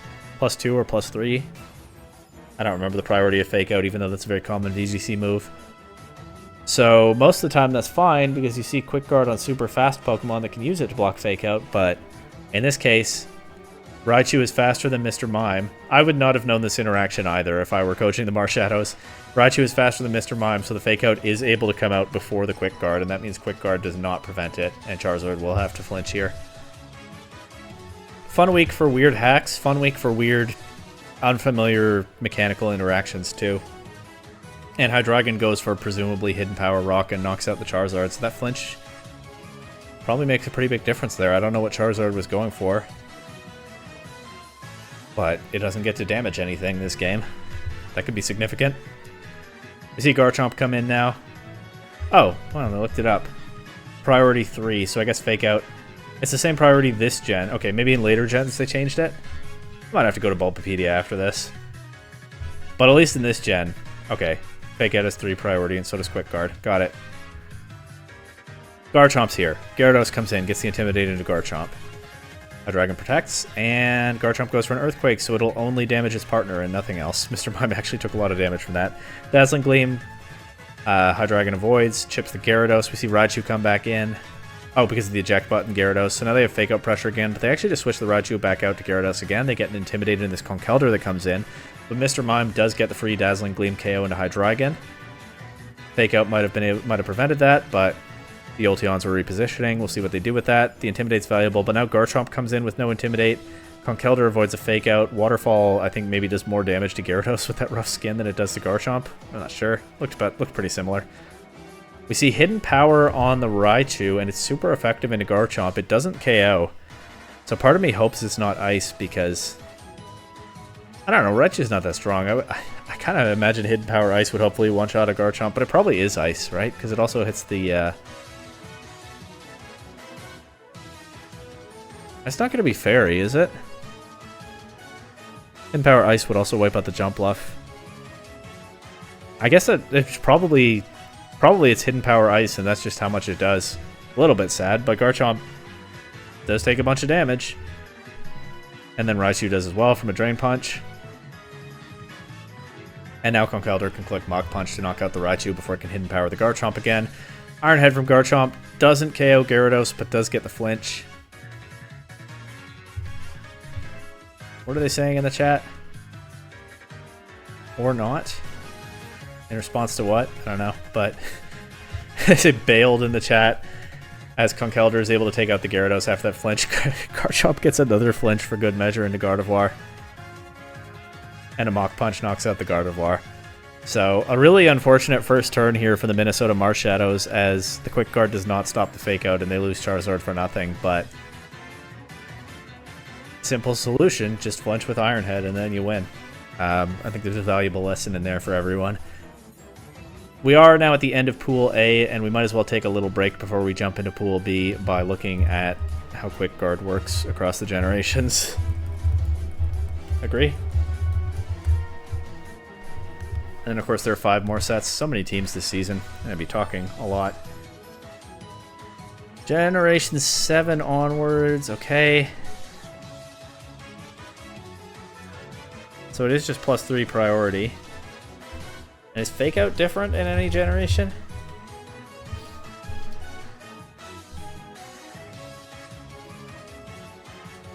No. So I guess it is the same in current gen. Well, a lot to be confused about, but I guess we have our answers now. If you want a Quick Guard a Fake Out, you better be faster. And now we move to Pool B, and we start with Genie Incarnate taking on the Salt Lake City Toxic. And I do see that Shuckle and that Chansey on the Toxic side of the field. I also see the duo of Whimsicott and Terrakion, this classic VGC duo. I don't know how much they're going to do into Bronzong and Crocodile, but yeah, Shuckle and Chansey, good luck to everyone in Pool B who has to play this.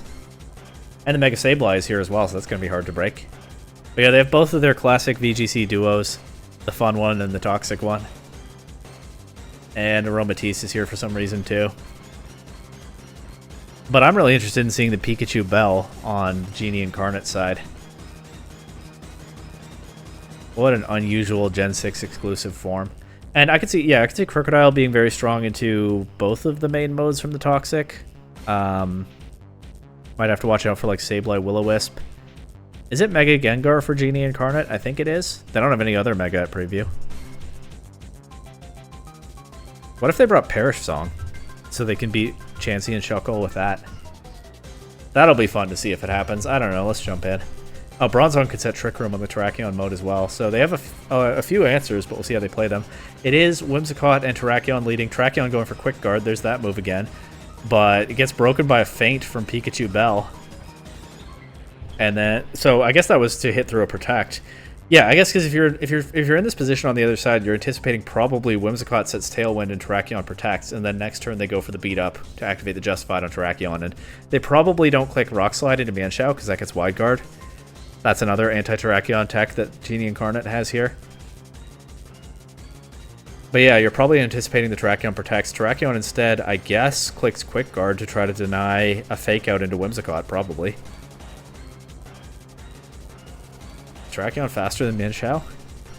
Well, who even knows that? Actually, it does have higher base speed, yeah, just very slightly. But who even knows that interaction anyway? But Pikachu Bell going for the feint to break the Protect. That didn't come out anyway. And then Mienshao knocking it out with Low Kick. I don't think the Toxic saw that one coming. Tailwind is up, but Terrakion is gone. And now we see Chansey in Tailwind. What is that going to do? Gengar comes in. Chansey switches out to Sableye. We've seen all the Pokemon from the Toxic now. No Shuckle this game. Gengar takes a bunch from a Moonblast crit.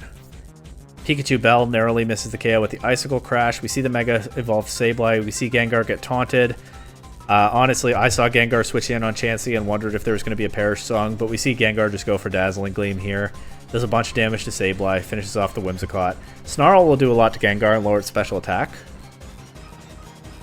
But Wild Charge from Pikachu Bell takes out the Sableye. I didn't know that was going to do that much damage. I assume the Light Ball works on Cosplay Pikachu, right? There's no reason it wouldn't, so... Wild Charge and Icicle Crash is pretty strong Bolt Beam coverage with a Light Ball boost. And what's Chansey going to do into that on its own? Gengar switches out. My honest guess is to get rid of the taunt and be able to come back in and click Perish Song. I'm still convinced it is Perish Song. But also Mienshao can threaten Chansey. Chansey does go straight for the minimize strats.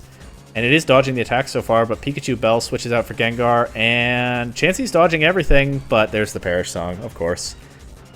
Because sure, Gengar can be knocked out, but Pikachu will come back in and not have heard the Perish Song. Gengar also gets to protect here by a turn with that. They're not landing a single attack into Chansey, it's dodging everything.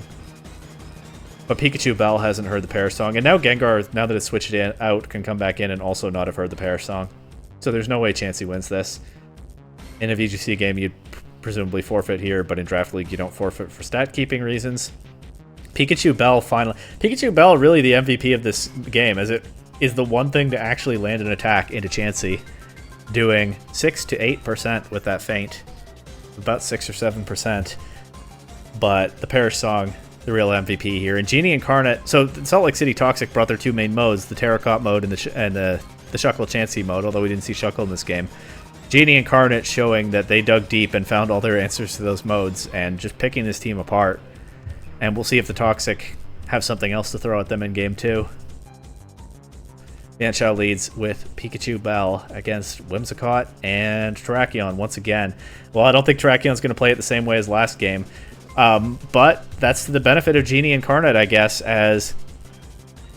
Last game, Terrakion went for a Quick Guard and just got knocked out turn 1 and wasn't able to take advantage of the Tailwind. This game, Terrakion not taking his chances with that, just switches out turn 1. And Mienshao does actually go for the Fake Out into Whimsicott. Whimsicott flinches and then is knocked out by an Icicle Crash, so no Tailwind this game. The way that first turn worked out in Game 1 continues to pay off for Genie Incarnate here, as they're able to just do the obvious thing now in Game 2, and their opponent isn't ready for it this time. Crocodile coming in against Sableye and Chansey. Wild Charge does so much to Sableye. And which doesn't even Mega Evolve. We see a Snarl, but these two Pokemon don't care about being snarled. Chansey is going for the minimize, but Gengar comes in. It still has Levitate in this generation. Nobody except Pikachu can land a hit into Chansey. But the important thing is that Earthquake one-shots Terrakion, and now Gengar is free to Mega Evolve and take out Chansey with a Perish Song again. Sableye might be able to pull some Prankster shenanigans. Oh yeah, just Prankster Taunt. Oh, that's probably why it didn't Mega Evolve earlier, to preserve the Prankster Taunt against Gengar. But Gengar can just protect around that while Crocodile knocks out the Sableye. That Earthquake actually did hit Chansey. It's a minor miracle, but it doesn't really make much difference. Oh, Crocodile actually KOs the Chansey. Alright, I apologize to Crocodile. I underestimated your game. Also, I keep talking up ice, ground, and electric coverage and how many things they hit between them. The fact that Pikachu Bell has electric and ice coverage in one Pokemon, they can pair that with Crocodile, is pretty strong. We didn't even really see that in this game, but... yeah, okay. So not Mega Evolving the Sableye makes a lot of sense, because they needed the Prankster taunt into Gengar. Even then, how does Chansey win in the longer term, right? Because it's going to take a while to beat the Gengar, and Gengar can knock out Sableye pretty freely once it's taunted. But that was the only hope they had. But Gengar able to just protect around that while Crocodile knocks out the Sableye, and then the Perish Song always wraps this one up. And yeah, Genie Incarnate honestly just dismantled the Toxic here. Just playing perfectly into Whimsicott and Terrakion in both games, hitting them with the surprise tech in game 1, and then pretty freely able to just use the normal expected thing in game 2, both paying off perfectly. And then the Chansey, with the offensive threat gone, the Chansey just couldn't stand up to Perish Song Gengar in the back. That was a fun set, but hopefully a lot of the Pool B coaches will take some things away from this on how to deal with the Toxic, because the Toxic do, even though they didn't pay off in this match, the Toxic have some very strong combinations that are going to be hard for some of their opponents to deal with, surely. Anyway, over now to Pendragon United versus the Foggy Fearows. Fearows have brought an interesting group of Pokemon. I could see Tailwind Salamence enabling Infernape, but then Reuniclus is kind of a one Pokemon Trick Room mode. They have at least one Follow Me user. Clefairy presumably has it. Lucario could. I could see like a setup Reuniclus mode. I could see Tailwind offense with Salamence and Infernape. I don't know what the Gastrodon is here to do. I don't remember. There are 24 teams this season. I don't remember whether Pendragon United has some super strong water type that Gastrodon has to deal with. There certainly isn't one here. I believe this is Mega Gallade. Is it Mega Salamence? I don't remember. I don't think so. Well, one of them is Mega Salamence and the other isn't. I don't remember which Salamence can Mega Evolve. We'll find out together. But Salamence versus Salamence, that probably should have been the first thing I pointed out. That's fun. I don't know. There are so many matches and so many strong Pokemon. The duo of Clang and Minun are here. That's fun. Maybe Gastrodon's here to shut them down. Let's just find out what happens together. Reuniclus leads with Gastrodon against Togekiss and Gallade. Gallade Mega Evolves turn 1. Togekiss Air Slash into Reuniclus. Does it get the flinch? First we see some damage into Gastrodon. We see an Ice Beam into Togekiss. And we do not see a flinch as Reuniclus does manage to set the Trick Room. Gallade as a fast attacker is not going to love that. Togekiss kind of tanky. It can deal with it some, but it would rather be getting flinches with that Air Slash, I think. Gallade does not protect this turn. Togekiss does. Gallade takes a lot of damage from a Shadow Ball. And it goes for Bulk Up. Oh, there's something I didn't think about. That's an interesting tech, but Gallade is under a lot of offensive pressure here, right? Like if they just attack it with another Shadow Ball and something from the Gastrodon, that should KO. But Togekiss has to follow me to give Gallade some cover to at least get through this turn. Are we going to see a Drain Punch into Gastrodon to get Gallade healthy again? And Togekiss taking these attacks pretty well, not knocked out, still has the Follow Me available the next turn, and we do see Drain Punch, so Gallade is pretty healthy again, so I understand now what they were cooking. Another Follow Me, redirecting a Shadow Ball. Togekiss actually survives, but the Moonblast double up knocks it out. They almost got to click Follow Me another turn, and now we see Clang come in. Gallade can just protect through the last turn of Trick Room. Avoid that Shadow Ball. No problem. I do understand the double up into Gallade, because Gallade has never clicked Protect until now. You would think it probably has it, but they've played as if it might not have it up to this point, so I do understand taking your chances with that as the Fearows, but they do in fact do no damage on this last turn of Trick Room. And Clang is free to go for a big Steel attack into Clefairy if that's what it wants. It is Flash Cannon, it doesn't actually do very much damage. I guess Clang is not very strong. So Reuniclus will get a chance to set the Trick Room back up here, I think. Yeah, Gallade knocks out the Clefairy with a +2 Psycho Cut. Clang doesn't do too much damage to Reuniclus, but instead of Trick Room, Reuniclus goes for a Shadow Ball into Gallade. We know that Gallade takes that. It does about half. It did less than half before. This time it does more than half. So the Drain Punch recovery quite possibly making a difference there. But Gallade does survive, and Trick Room has not gone back up. Lucario is the last Pokemon for the Fearows. It Mega Evolves. Does it have Follow Me? Doesn't matter, I suppose, as it drops to a Drain Punch without clicking Follow Me. Reuniclus has another chance to set Trick Room, but instead it goes for Shadow Ball into Clang. I feel like that's your out, though, right? With the Reuniclus at this point, Trick Room, then crit the Gallade the next turn, and then sweep under Trick Room from there. I feel like that's what the Reuniclus had to do. Obviously, a crit is not something you control, but, you know, you play to your outs. But we see Gallade switch out. We get Clang and Minun together. Clang gets a stronger Flash Cannon, I think, from the plus and minus interaction. Still doesn't KO. Reuniclus still just clicking that Shadow Ball. Drops to a Minun Electro Web. And that bulk up Gallade was a lot of fun that game. It got enough boost to just start knocking things out, and the Drain Punch recovery kept it in the game when it took a couple of Shadow Balls. With the Togekiss keeping it around up to that point, we do see the funny Clang Minun duo in the back, but Togekiss and Gallade did most of the work here. Let's see what the Fearows come up with for Game 2. And I still don't remember which Salamence is able to Mega Evolve. I think it's probably the Fearows one. But maybe we'll find out as we see Pendragon United Salamence against Lucario and Reuniclus here, along with Togekiss. We saw the Lucario Mega Evolve last game. And it is Pendragon United that has Mega Salamence. I guessed incorrectly. There are 24 teams to keep track of, but now we know. Salamence will be Mega Evolving this game, not Gallade. Lucario also Mega Evolves and just protects. Salamence goes straight for a Hyper Voice, so big spread damage. Reuniclus takes that pretty well, but then it gets hit by an Air Slash, and not flinched. It gets the Trick Room once again. Togekiss will protect here. Salamence will protect just to get the return of Trick Room. Togekiss avoids a Psychic and a Flash Cannon double up. I guess the Mega Lucario is a lot more threatening into Togekiss than Gastrodon and Reuniclus and Clefairy were last game, so that is a key difference here. Togekiss will have fewer turns to protect a teammate with Follow Me. Doesn't even try to do it here, just switches out to Clang, which takes Psychic well, and Salamence gets wiped out by Hidden Power Ice. Alright, yeah, that's a good heads-up play from the Fearows, right? I guess knowing that they've pressured the Togekiss out of there, and it can't reasonably... I mean, I guess Hidden Power Ice would do a lot to Togekiss anyway, so you're probably in a good position whichever target that hits, but the Togekiss being pressured to switch out there means they get the Hidden Power Ice into Mega Salamence and remove the biggest threat immediately. Now Minun is here with Clang. It's a funny mode, but we'll see how strong it really is. Minun takes a Psychic. Clang Volt switches into Lucario and gets blocked, and Minun goes for Nuzzle into Reuniclus. The speed drop doesn't make a difference here. Reuniclus is the slowest Pokemon anyway, so what they gain from that is just a chance of a full para. But it does make me wonder whether Minun is not able to have... It, you know, has no stronger attack than that. Like, you probably just go for Thunderbolt if you have it, right? So that might be all Minun has for damage. Clang does get a Volt Switch into Mega Lucario. This time we see Togekiss come in and immediately get wiped out by a Flash Cannon. Minun goes for Nuzzle into Lucario. If Togekiss had survived that turn, then they'd have another chance to paralyze Reuniclus. Sorry, another chance to flinch Reuniclus, and also a chance of a full para to deny Trick Room. So that could be another reason for the Nuzzle. But Togekiss doesn't get to do that as it got knocked out immediately switching in.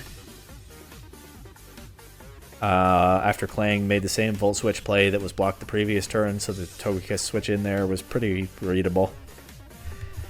I don't know what they were going for. I know that Minun here is going for Electro Web, and Clang is going for Volt Switch into Lucario again. So they're taking the KO on Lucario. Makes sense as the greater threat. Reuniclus once again not setting the Trick Room back up, just attacking, and it gets knocked out here by an Electro Web from Minun. Clefairy takes a bunch from a Flash Cannon. But Salamence is here on the Fearows side, and these two Pokemon for Pendragon United are both pretty low. I guess that's why you don't set the Trick Room back up here. I still don't really understand it in Game 1, but I guess in this game you're trying to win with Salamence, so you don't want to... You don't want to enable slower things than it. They do paralyze both Pokemon here with the Discharge. They're chipping down the Salamence, but not quickly enough, I think, as Clang drops an Outrage. Salamence gets confused, but Minun gets dropped by a Clefairy Ice Beam. Ice Beam? Probably for the Salamence on the other side, because it'll hit harder than Moonblast into the double weakness. So the Fearows have shown a lot of ice coverage this week, which I guess is something you have to worry about if you're playing Mega Salamence. We'll see if Pendragon United go back to the Mega Gallade in Game 3. They looked very strong in Game 1, but we are going to Game 3. So we'll find out right now what it is they have cooked up. But I could see a return to Mega Gallade for sure. We see Infernape and Salamence on the other side against Entei and Gallade. Okay, Gallade is back, and now Entei is here. Gallade Mega Evolves in front of Salamence. And then it protects. Maybe it just Mega Evolved to get access to whatever its new speed stat is. Right, but I could see the Salamence forcing it out here. I don't know. Maybe with the bulk up, maybe not. But we'll see. Gallade protects, and Fake Out goes into Entei and will flinch that, so Pendragon United don't really make any progress this turn. Salamence has Tailwind and switches out to Clefairy. Infernape goes straight for a Gunk Shot into Gallade. Gallade is not a fairy type. It's the only one in its family that's not. Maybe they thought Togekiss would switch in there. I mean, that makes a lot of sense, actually, yeah, because you probably want to get rid of the Intimidate drop on Gallade, right? So I think the Fearows just tried to make a play there and catch Togekiss switching in, but not only does Togekiss not switch in, they also miss the Gunk Shot into Gallade. Gallade can bulk up if it wants now. Entei goes for Heat Wave, so it's not too bothered about the Intimidate if it's going for special attacks, although it didn't do too much damage there. Gallade actually just goes straight for a Psycho Cut. With the Intimidate drop, it misses the KO on Infernape. Now it switches out to Minun. Entei goes for Eruption, but only at like half health. It doesn't do very much damage. Minun takes some damage coming in. I think they're just trying to stall out the Tailwind here. They don't want Gallade just needlessly taking damage from Infernape. Infernape going for Rock Slide, gets the flinch on Entei. Entei is kind of in some trouble now, switches out, but now Gallade comes back in with Clang. They really brought Minun and Clang to all 3 games. You'll love to see it. Lucario's here now. Lucario-Gallade is an interesting matchup, right? Because Clefairy is giving the Lucario cover, but what's Lucario doing with that advantage? It has Shadow Ball. It just knocks out the Gallade with a crit after Gallade's bulk up. Alright, that's a pretty good answer to that question. And now all that's left are Clang, Minun, and low HP Entei for Pendragon United. Lucario protects here. Entei goes for the Heat Wave. Lucario avoids it. Clefairy gets burned. I don't think it cares too much about that. What does Clefairy do? Moonblasted Entei doesn't KO. Clefairy really had me on the end of this, on the edge of my seat with that Moonblast. A lot of the Pokemon on the Fearows side are pretty low as well. Infernape comes in at low HP, takes a crit from a Nuzzle, but survives, though it is paralyzed. Clefairy, that burn damage is taking down on Clefairy. This one's going down to the wire, I think. Fake Out narrowly misses the KO on the Minun. This is a crazy game, but Clefairy gets the Moonblast KO into Entei, and then drops to its own burn damage. And we've got like 1 HP Minun against 1 HP paralyzed Infernape. Clang is pretty healthy, but I think Mega Lucario is going to win this one, right? They didn't even bring Togekiss to this game. So that Gunk Shot really didn't pay off, but... Wait, Infernape? Wait, Lucario protects. Oh, they still have Salamence, too. Can Minun and Clang clutch this? It's hard to imagine they can. But the Salamence Outrage, remember, Outrage, you do not choose your target. It goes into a random opponent. Probably would have preferred that take out the Minun. But it goes into Clang, and it doesn't actually do very much. Clang will get a chance to do something here. It's Discharge. They have to protect the Minun because the Minun presumably is minus. Oh, Minun doesn't get Lightning Rod, but it does get Volt Absorb. They would be able to heal it with Volt Absorb, except presumably it has minus, so they can't do that. Discharge doesn't paralyze anything. Outrage knocks out the Minun. Can Clang clutch this? Lucario is going for Flash Cannon. Oh, Lucario has shown all of its moves. Flash Cannon, Protect, Shadow Ball, and Hidden Power Ice, so it doesn't actually have any Fighting Stab. But that Flash Cannon still does so much. Clang goes for Discharge. Any paras? No paras. Protect. Salamence will get confused now. Clang should take another Flash Cannon. Salamence breaks through confusion. Clang drops to the double up. I think there's a timeline where Clang could have done this. They needed a lot of luck. I mean, if you paralyze something, you always can get bailed out by a full para, right? And the Salamence being confused had a chance to hurt itself there. There were a bunch of crazy survivals and you name it in that one. But the Lucario knocking out Gallade with a Shadow Ball. I mean, it didn't seal it. I think there's a world where Clang wins this. But it was a lot to ask of Clang. The Minun and Clang mode showing up all 3 games is a lot of fun, but it does come up short here against Mega Lucario and Salamence. The Foggy Fearows take the win. But I think Clang won my heart here. Fun set all around. Up next, we have the Elegancy taking on the Toronto Tynamos. The Tynamos have, I believe, Mega Charizard Y and Mega Venusaur. So when you see them together, most likely the Charizard will Mega Evolve and the Venusaur won't, and then the Venusaur will be able to use Chlorophyll to take advantage of the Sun set by Mega Charizard Y. So that's a super fun synergy between those 2 Mega Pokemon. But if for some reason they think it's advantageous to set up Mega Venusaur and just be bulky and hard to remove into Pokemon like Shiftry and Starmie, they can do that. Starmie threatens Venusaur with Psychic Stab. I think this is probably a set where you play it straightforwardly. I'm not even sure you bring Venusaur to a game, but if you do, I think you still Mega Evolve the Charizard, probably. They have the Garchomp, which is good because the opponent's Heatran. Garchomp is their best threat into Heatran, which otherwise is kind of a nightmare into all of the rest of their team. That's a duo to keep an eye on, how the Garchomp is positioned against the Heatran. And it also threatens, like, Goodra. The Elegancy can set Tailwind for Mega Mawile and threaten Garchomp offensively, or even intimidate it before Mega Evolving, but they have to watch out for the Follow Me Pachirisu. They have to watch out for Trick Room Cofagrigus. Even the Audino could be disruptive with, like, Yawn or something. Thunderwave. But yeah, I feel like Heatran goes crazy into the Tynamos, except that it's terrified of Garchomp. Mawile can help them deal with Garchomp, but it depends on the positioning, and Mawile is very afraid of Charizard. A lot of interesting interactions here. We'll see how they play it. Charizard leads with Cofagrigus this game against Mawile and Shiftry. Is this Shiftry named for Cyrano de Bergerac? That's fun. Anyway, Charizard switch, or not Charizard, Cofagrigus switches out to Garchomp. Garchomp coming in on Mawile is interesting. Maybe they're anticipating that they'll just get big damage with the Heat Wave or something this turn, but actually Charizard is flinched by a Shiftry Fake Out. And actually the other fun thing about Shiftry, of course, is it gets Chlorophyll. So it can take advantage of the opponent's Sun.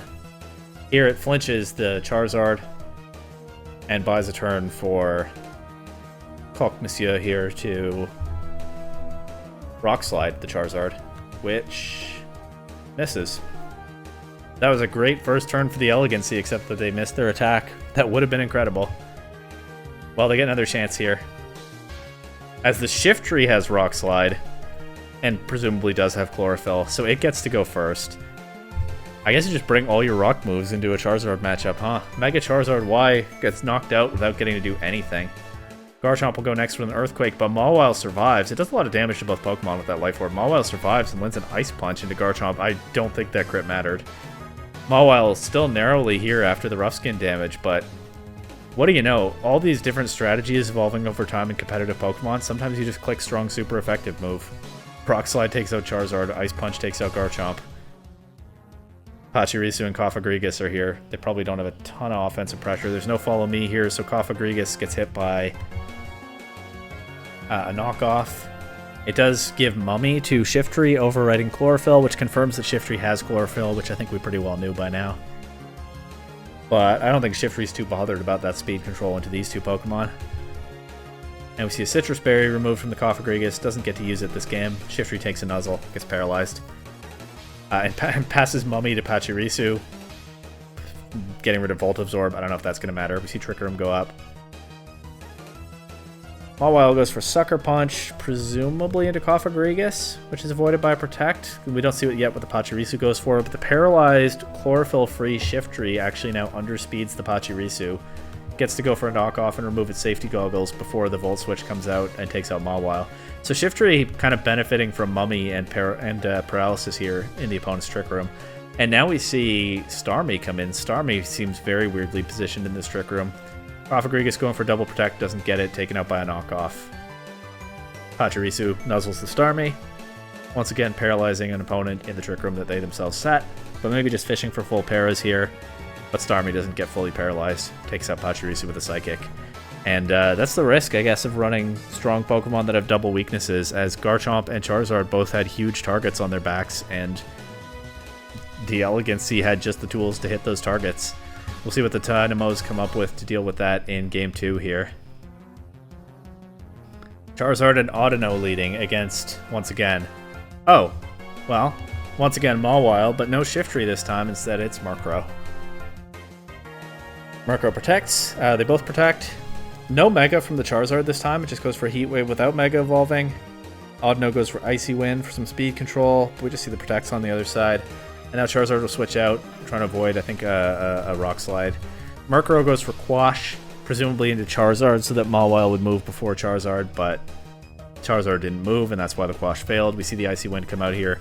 Does a bit of damage to Murkrow, not much to Mawile, but speed control is what they're looking for here, and Rock Slide misses both targets. That's really unfortunate for the Elegancy. Garchomp now switching out to Charizard, I guess thinking they've pressured Mawile off the field. But what does Mawile do? Or that it just won't be a Rock Slide coming out, I guess. Yeah, they think that the Elegancy won't click Rock Slide, so they can position Charizard back in here. If Mawile switches out, that's a plus, but Mawile actually stays in. Does a little bit more than half to Charizard with an Ice Punch. Charizard will be able to Mega Evolve and Heat Wave now. Actually, no, it can't, because it can just get quashed by Murkrow. -2 speed doesn't matter into Prankster, right?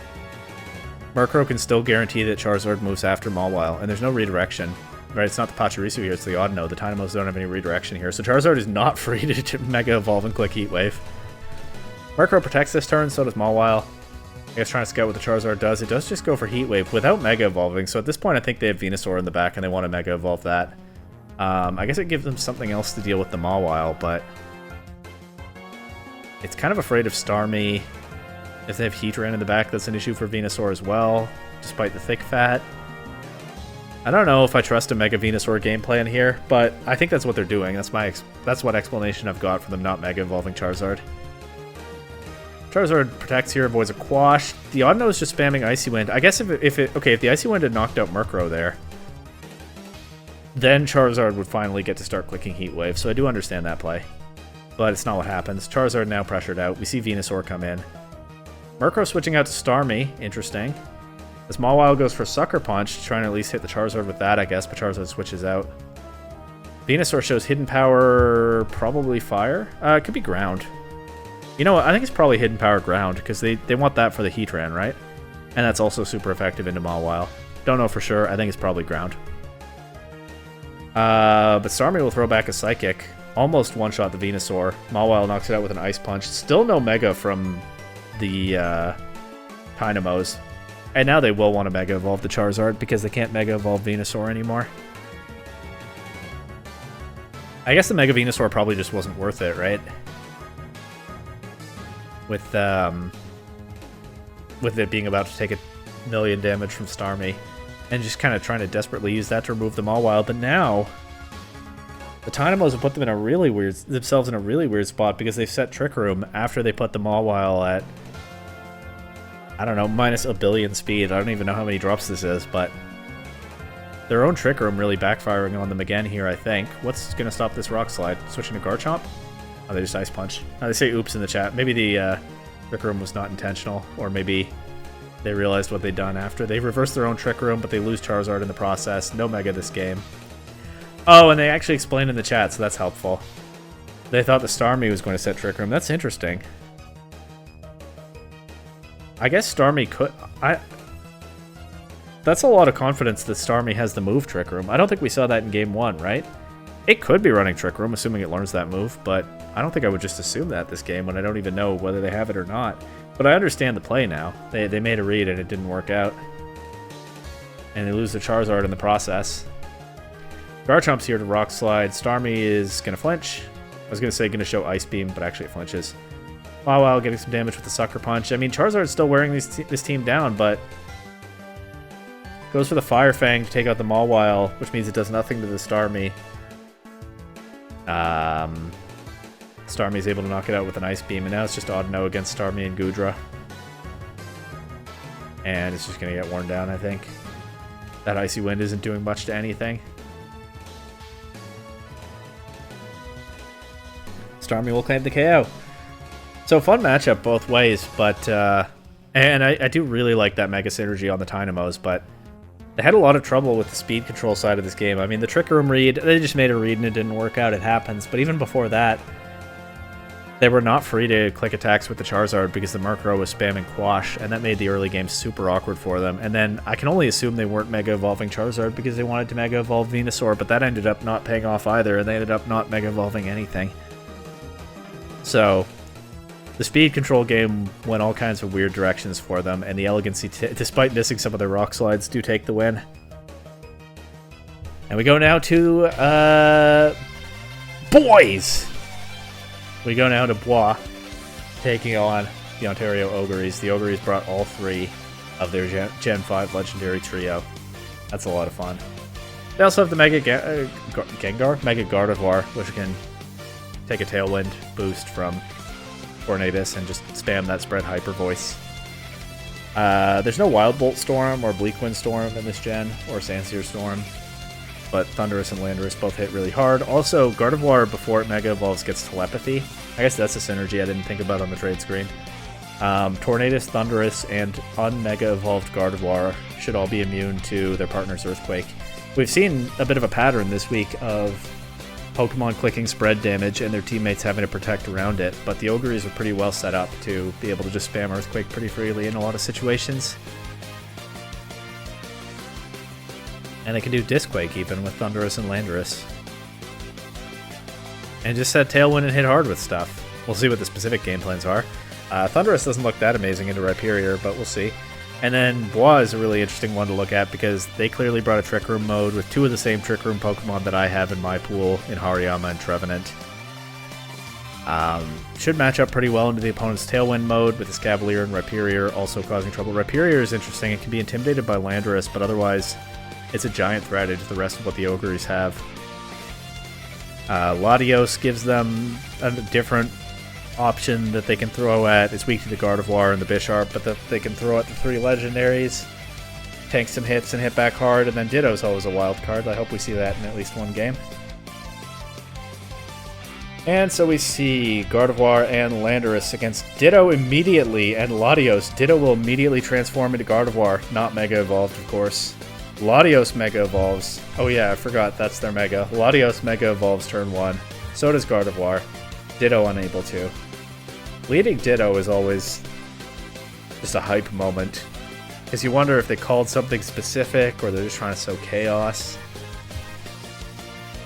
Ditto just goes for a Psychic into Landorus. Latios doubles up with an Ice Beam. I guess you double target the Landorus there to cover for the Ice Resist Berry. Otherwise Ice Beam would just wipe it out, but now they know for the rest of the set that it doesn't have that.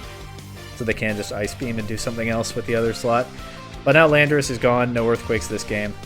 Latios, though, drops to a Hyper Voice. So the KO's coming quickly here. Bisharp comes in. Gardevoir protects. Escavalier comes in as well. Ditto drops to a Bisharp Sucker Punch as Gardevoir does avoid an Escavalier Iron Head. And we see Hariyama. So we see some Trick Room pieces, but no Trick Room setter. You gotta think the Oguris have a pretty clear advantage just with all their speed here. Well, we'll see. Gardevoir switches out to Thundurus. Bisharp just protecting on a fake out from Hariyama.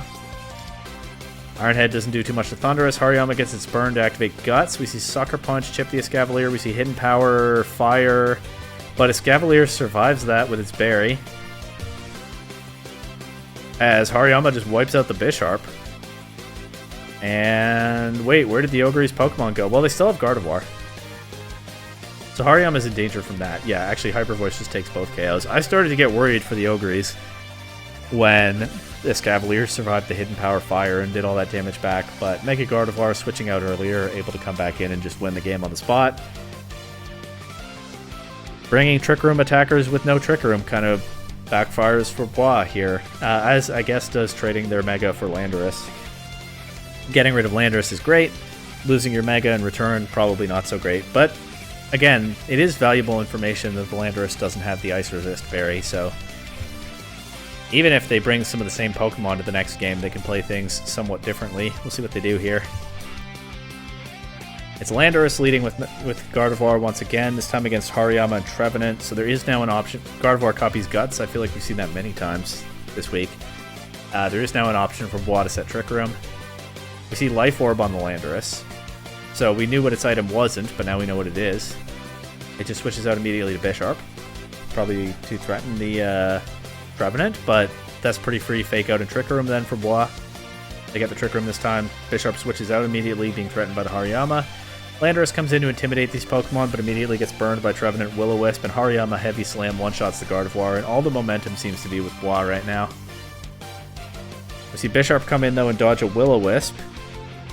Landorus takes an Ice Punch. Bisharp sets up with a Swords Dance.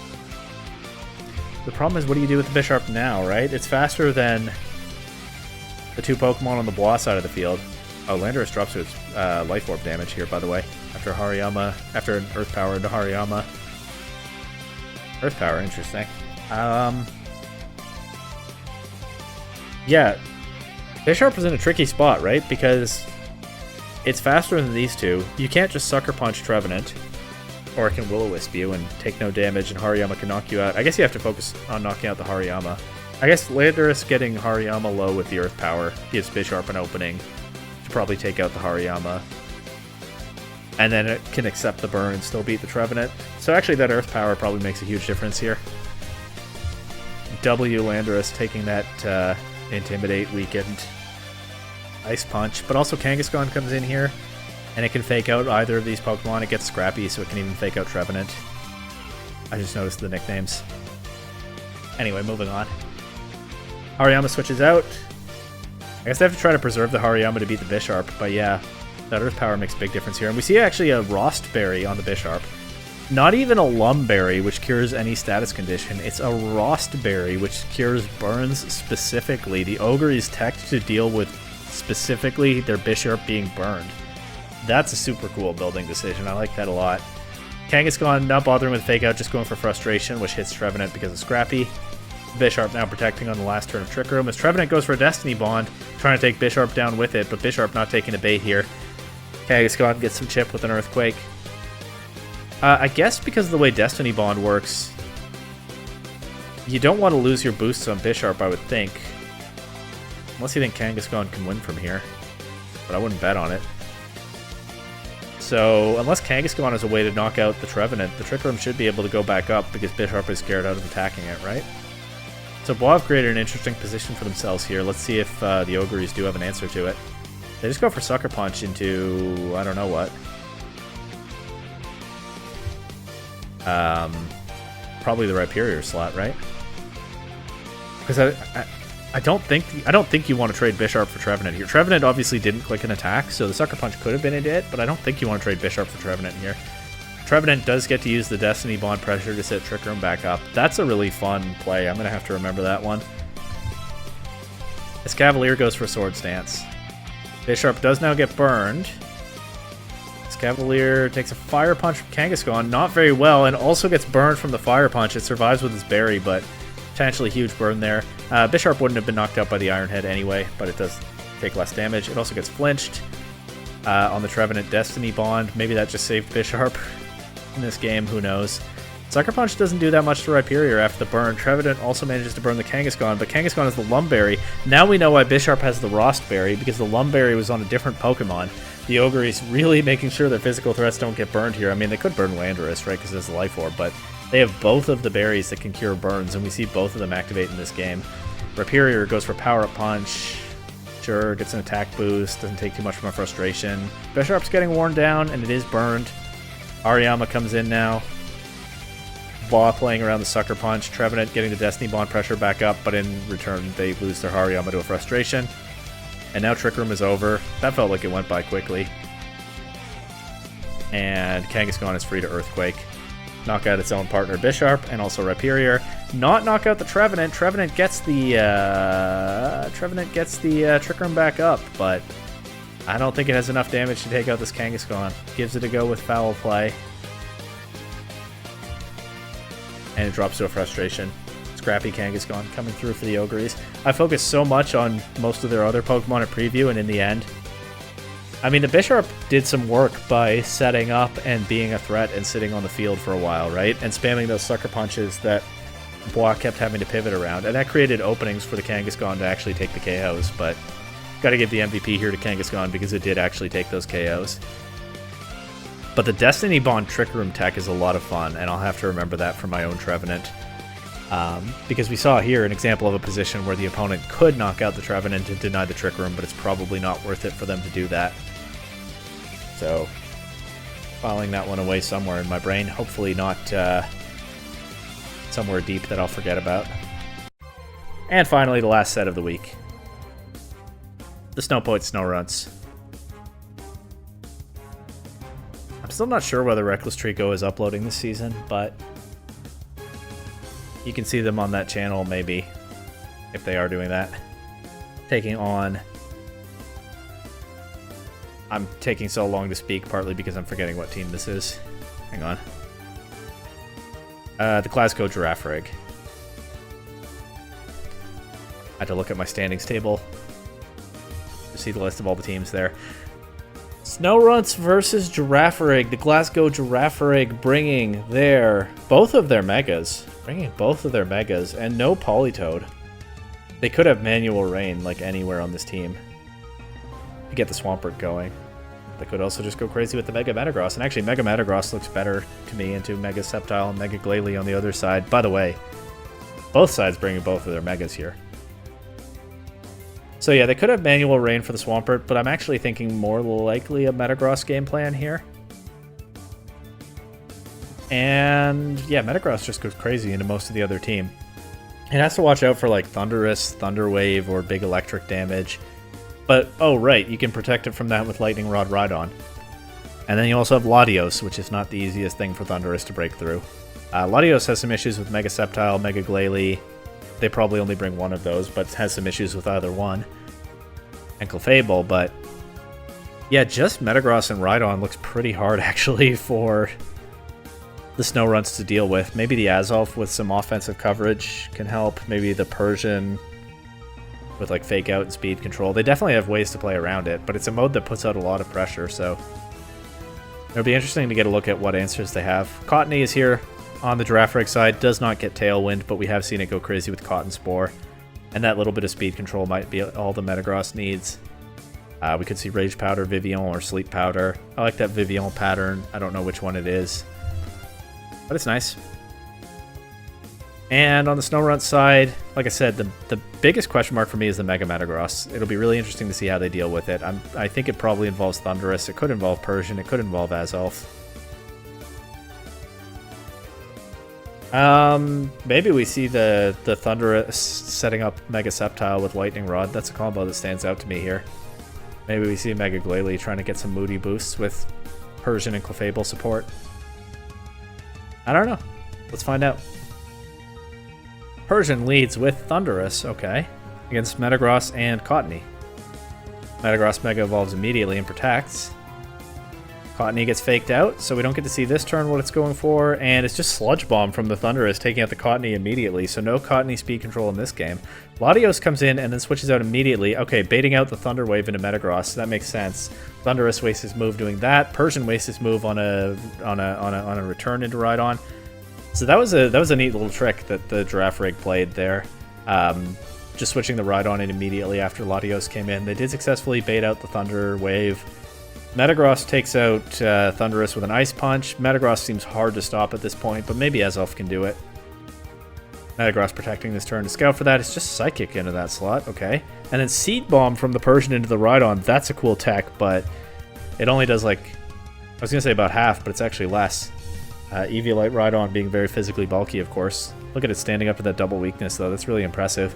And Rhydon showing the Icy Wind. Did you remember that Rhydon can learn Icy Wind? I didn't, but there it is. The Girafarig showing that they have a lot of speed control options too.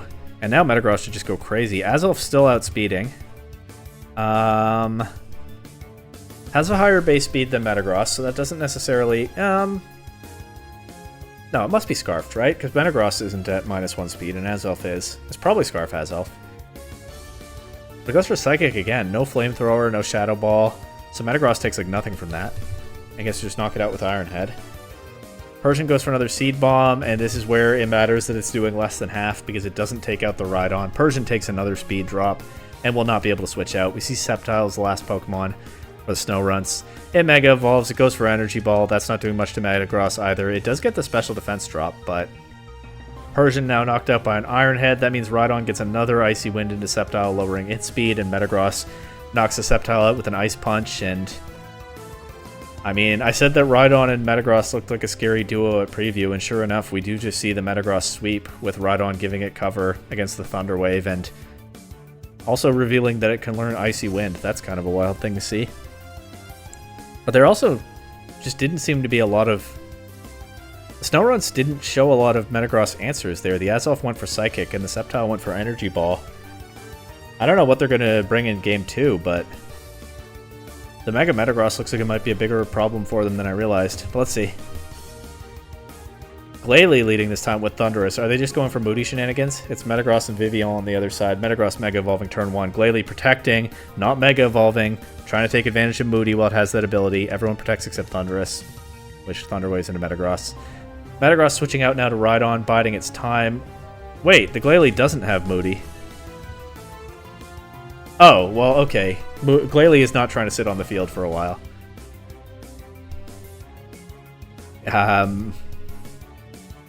It doesn't have Moody. It has Refrigerate Explosion. So, stronger Ice-type Explosion. However, the Girafarig switch... That's an awesome big blast of damage, but the Girafarig switch their Rhydon in at just the right time once again. Prevent the Metagross from getting Thunder Waved just before Glalie knocks out its own partner Thundurus. So, I guess that was the goal for the Snorunts. Paralyze the Metagross so you can beat it with what you have in the back, and then just do big blast damage to everything else with the Glalie. Fortunately, they don't get the para on Thundurus, or on Metagross, and now they've knocked out their own Thundurus. Azelf is here along with Clefable, but Metagross is back. It's Psychic from Azelf once again. I wonder what other moves they have, but I don't think we're going to find out right now, as Clefable gets knocked out. Rhydon gets knocked out. Azelf gets knocked out. That's GG. Reckless Trico in the chat. Mistake in the team comp. I got nothing to hit Metagross on the entire team. I wonder what the Azelf has. Like, okay, clearly it doesn't have Flamethrower and it doesn't have Shadow Ball. It seems like it must not even have Thunderbolt. I think it's Choice Scarfed because it still went before Metagross at -1 speed. I wonder if they posted their paste in the Discord. Might have to go check after I stop recording, because that's a very mysterious Azelf set. But just solid play all around from the Girafarigs.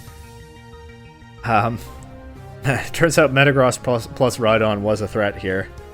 And they got the Rhydon positioning just right throughout. I love the Latios bait, switching out immediately to Rhydon, and Rhydon coming in on the Thunder Wave and Explosion turn. Alright, let's give the Glalie its due, by the way. Refrigerate Explosion in its very first appearance of the season is a ton of fun. But the Rhydon made it not very useful to them, and Mega Metagross was able to just sweep again. And the Girafarig take the win, and that is week 1 of this Prismatic Draft League season. It is going to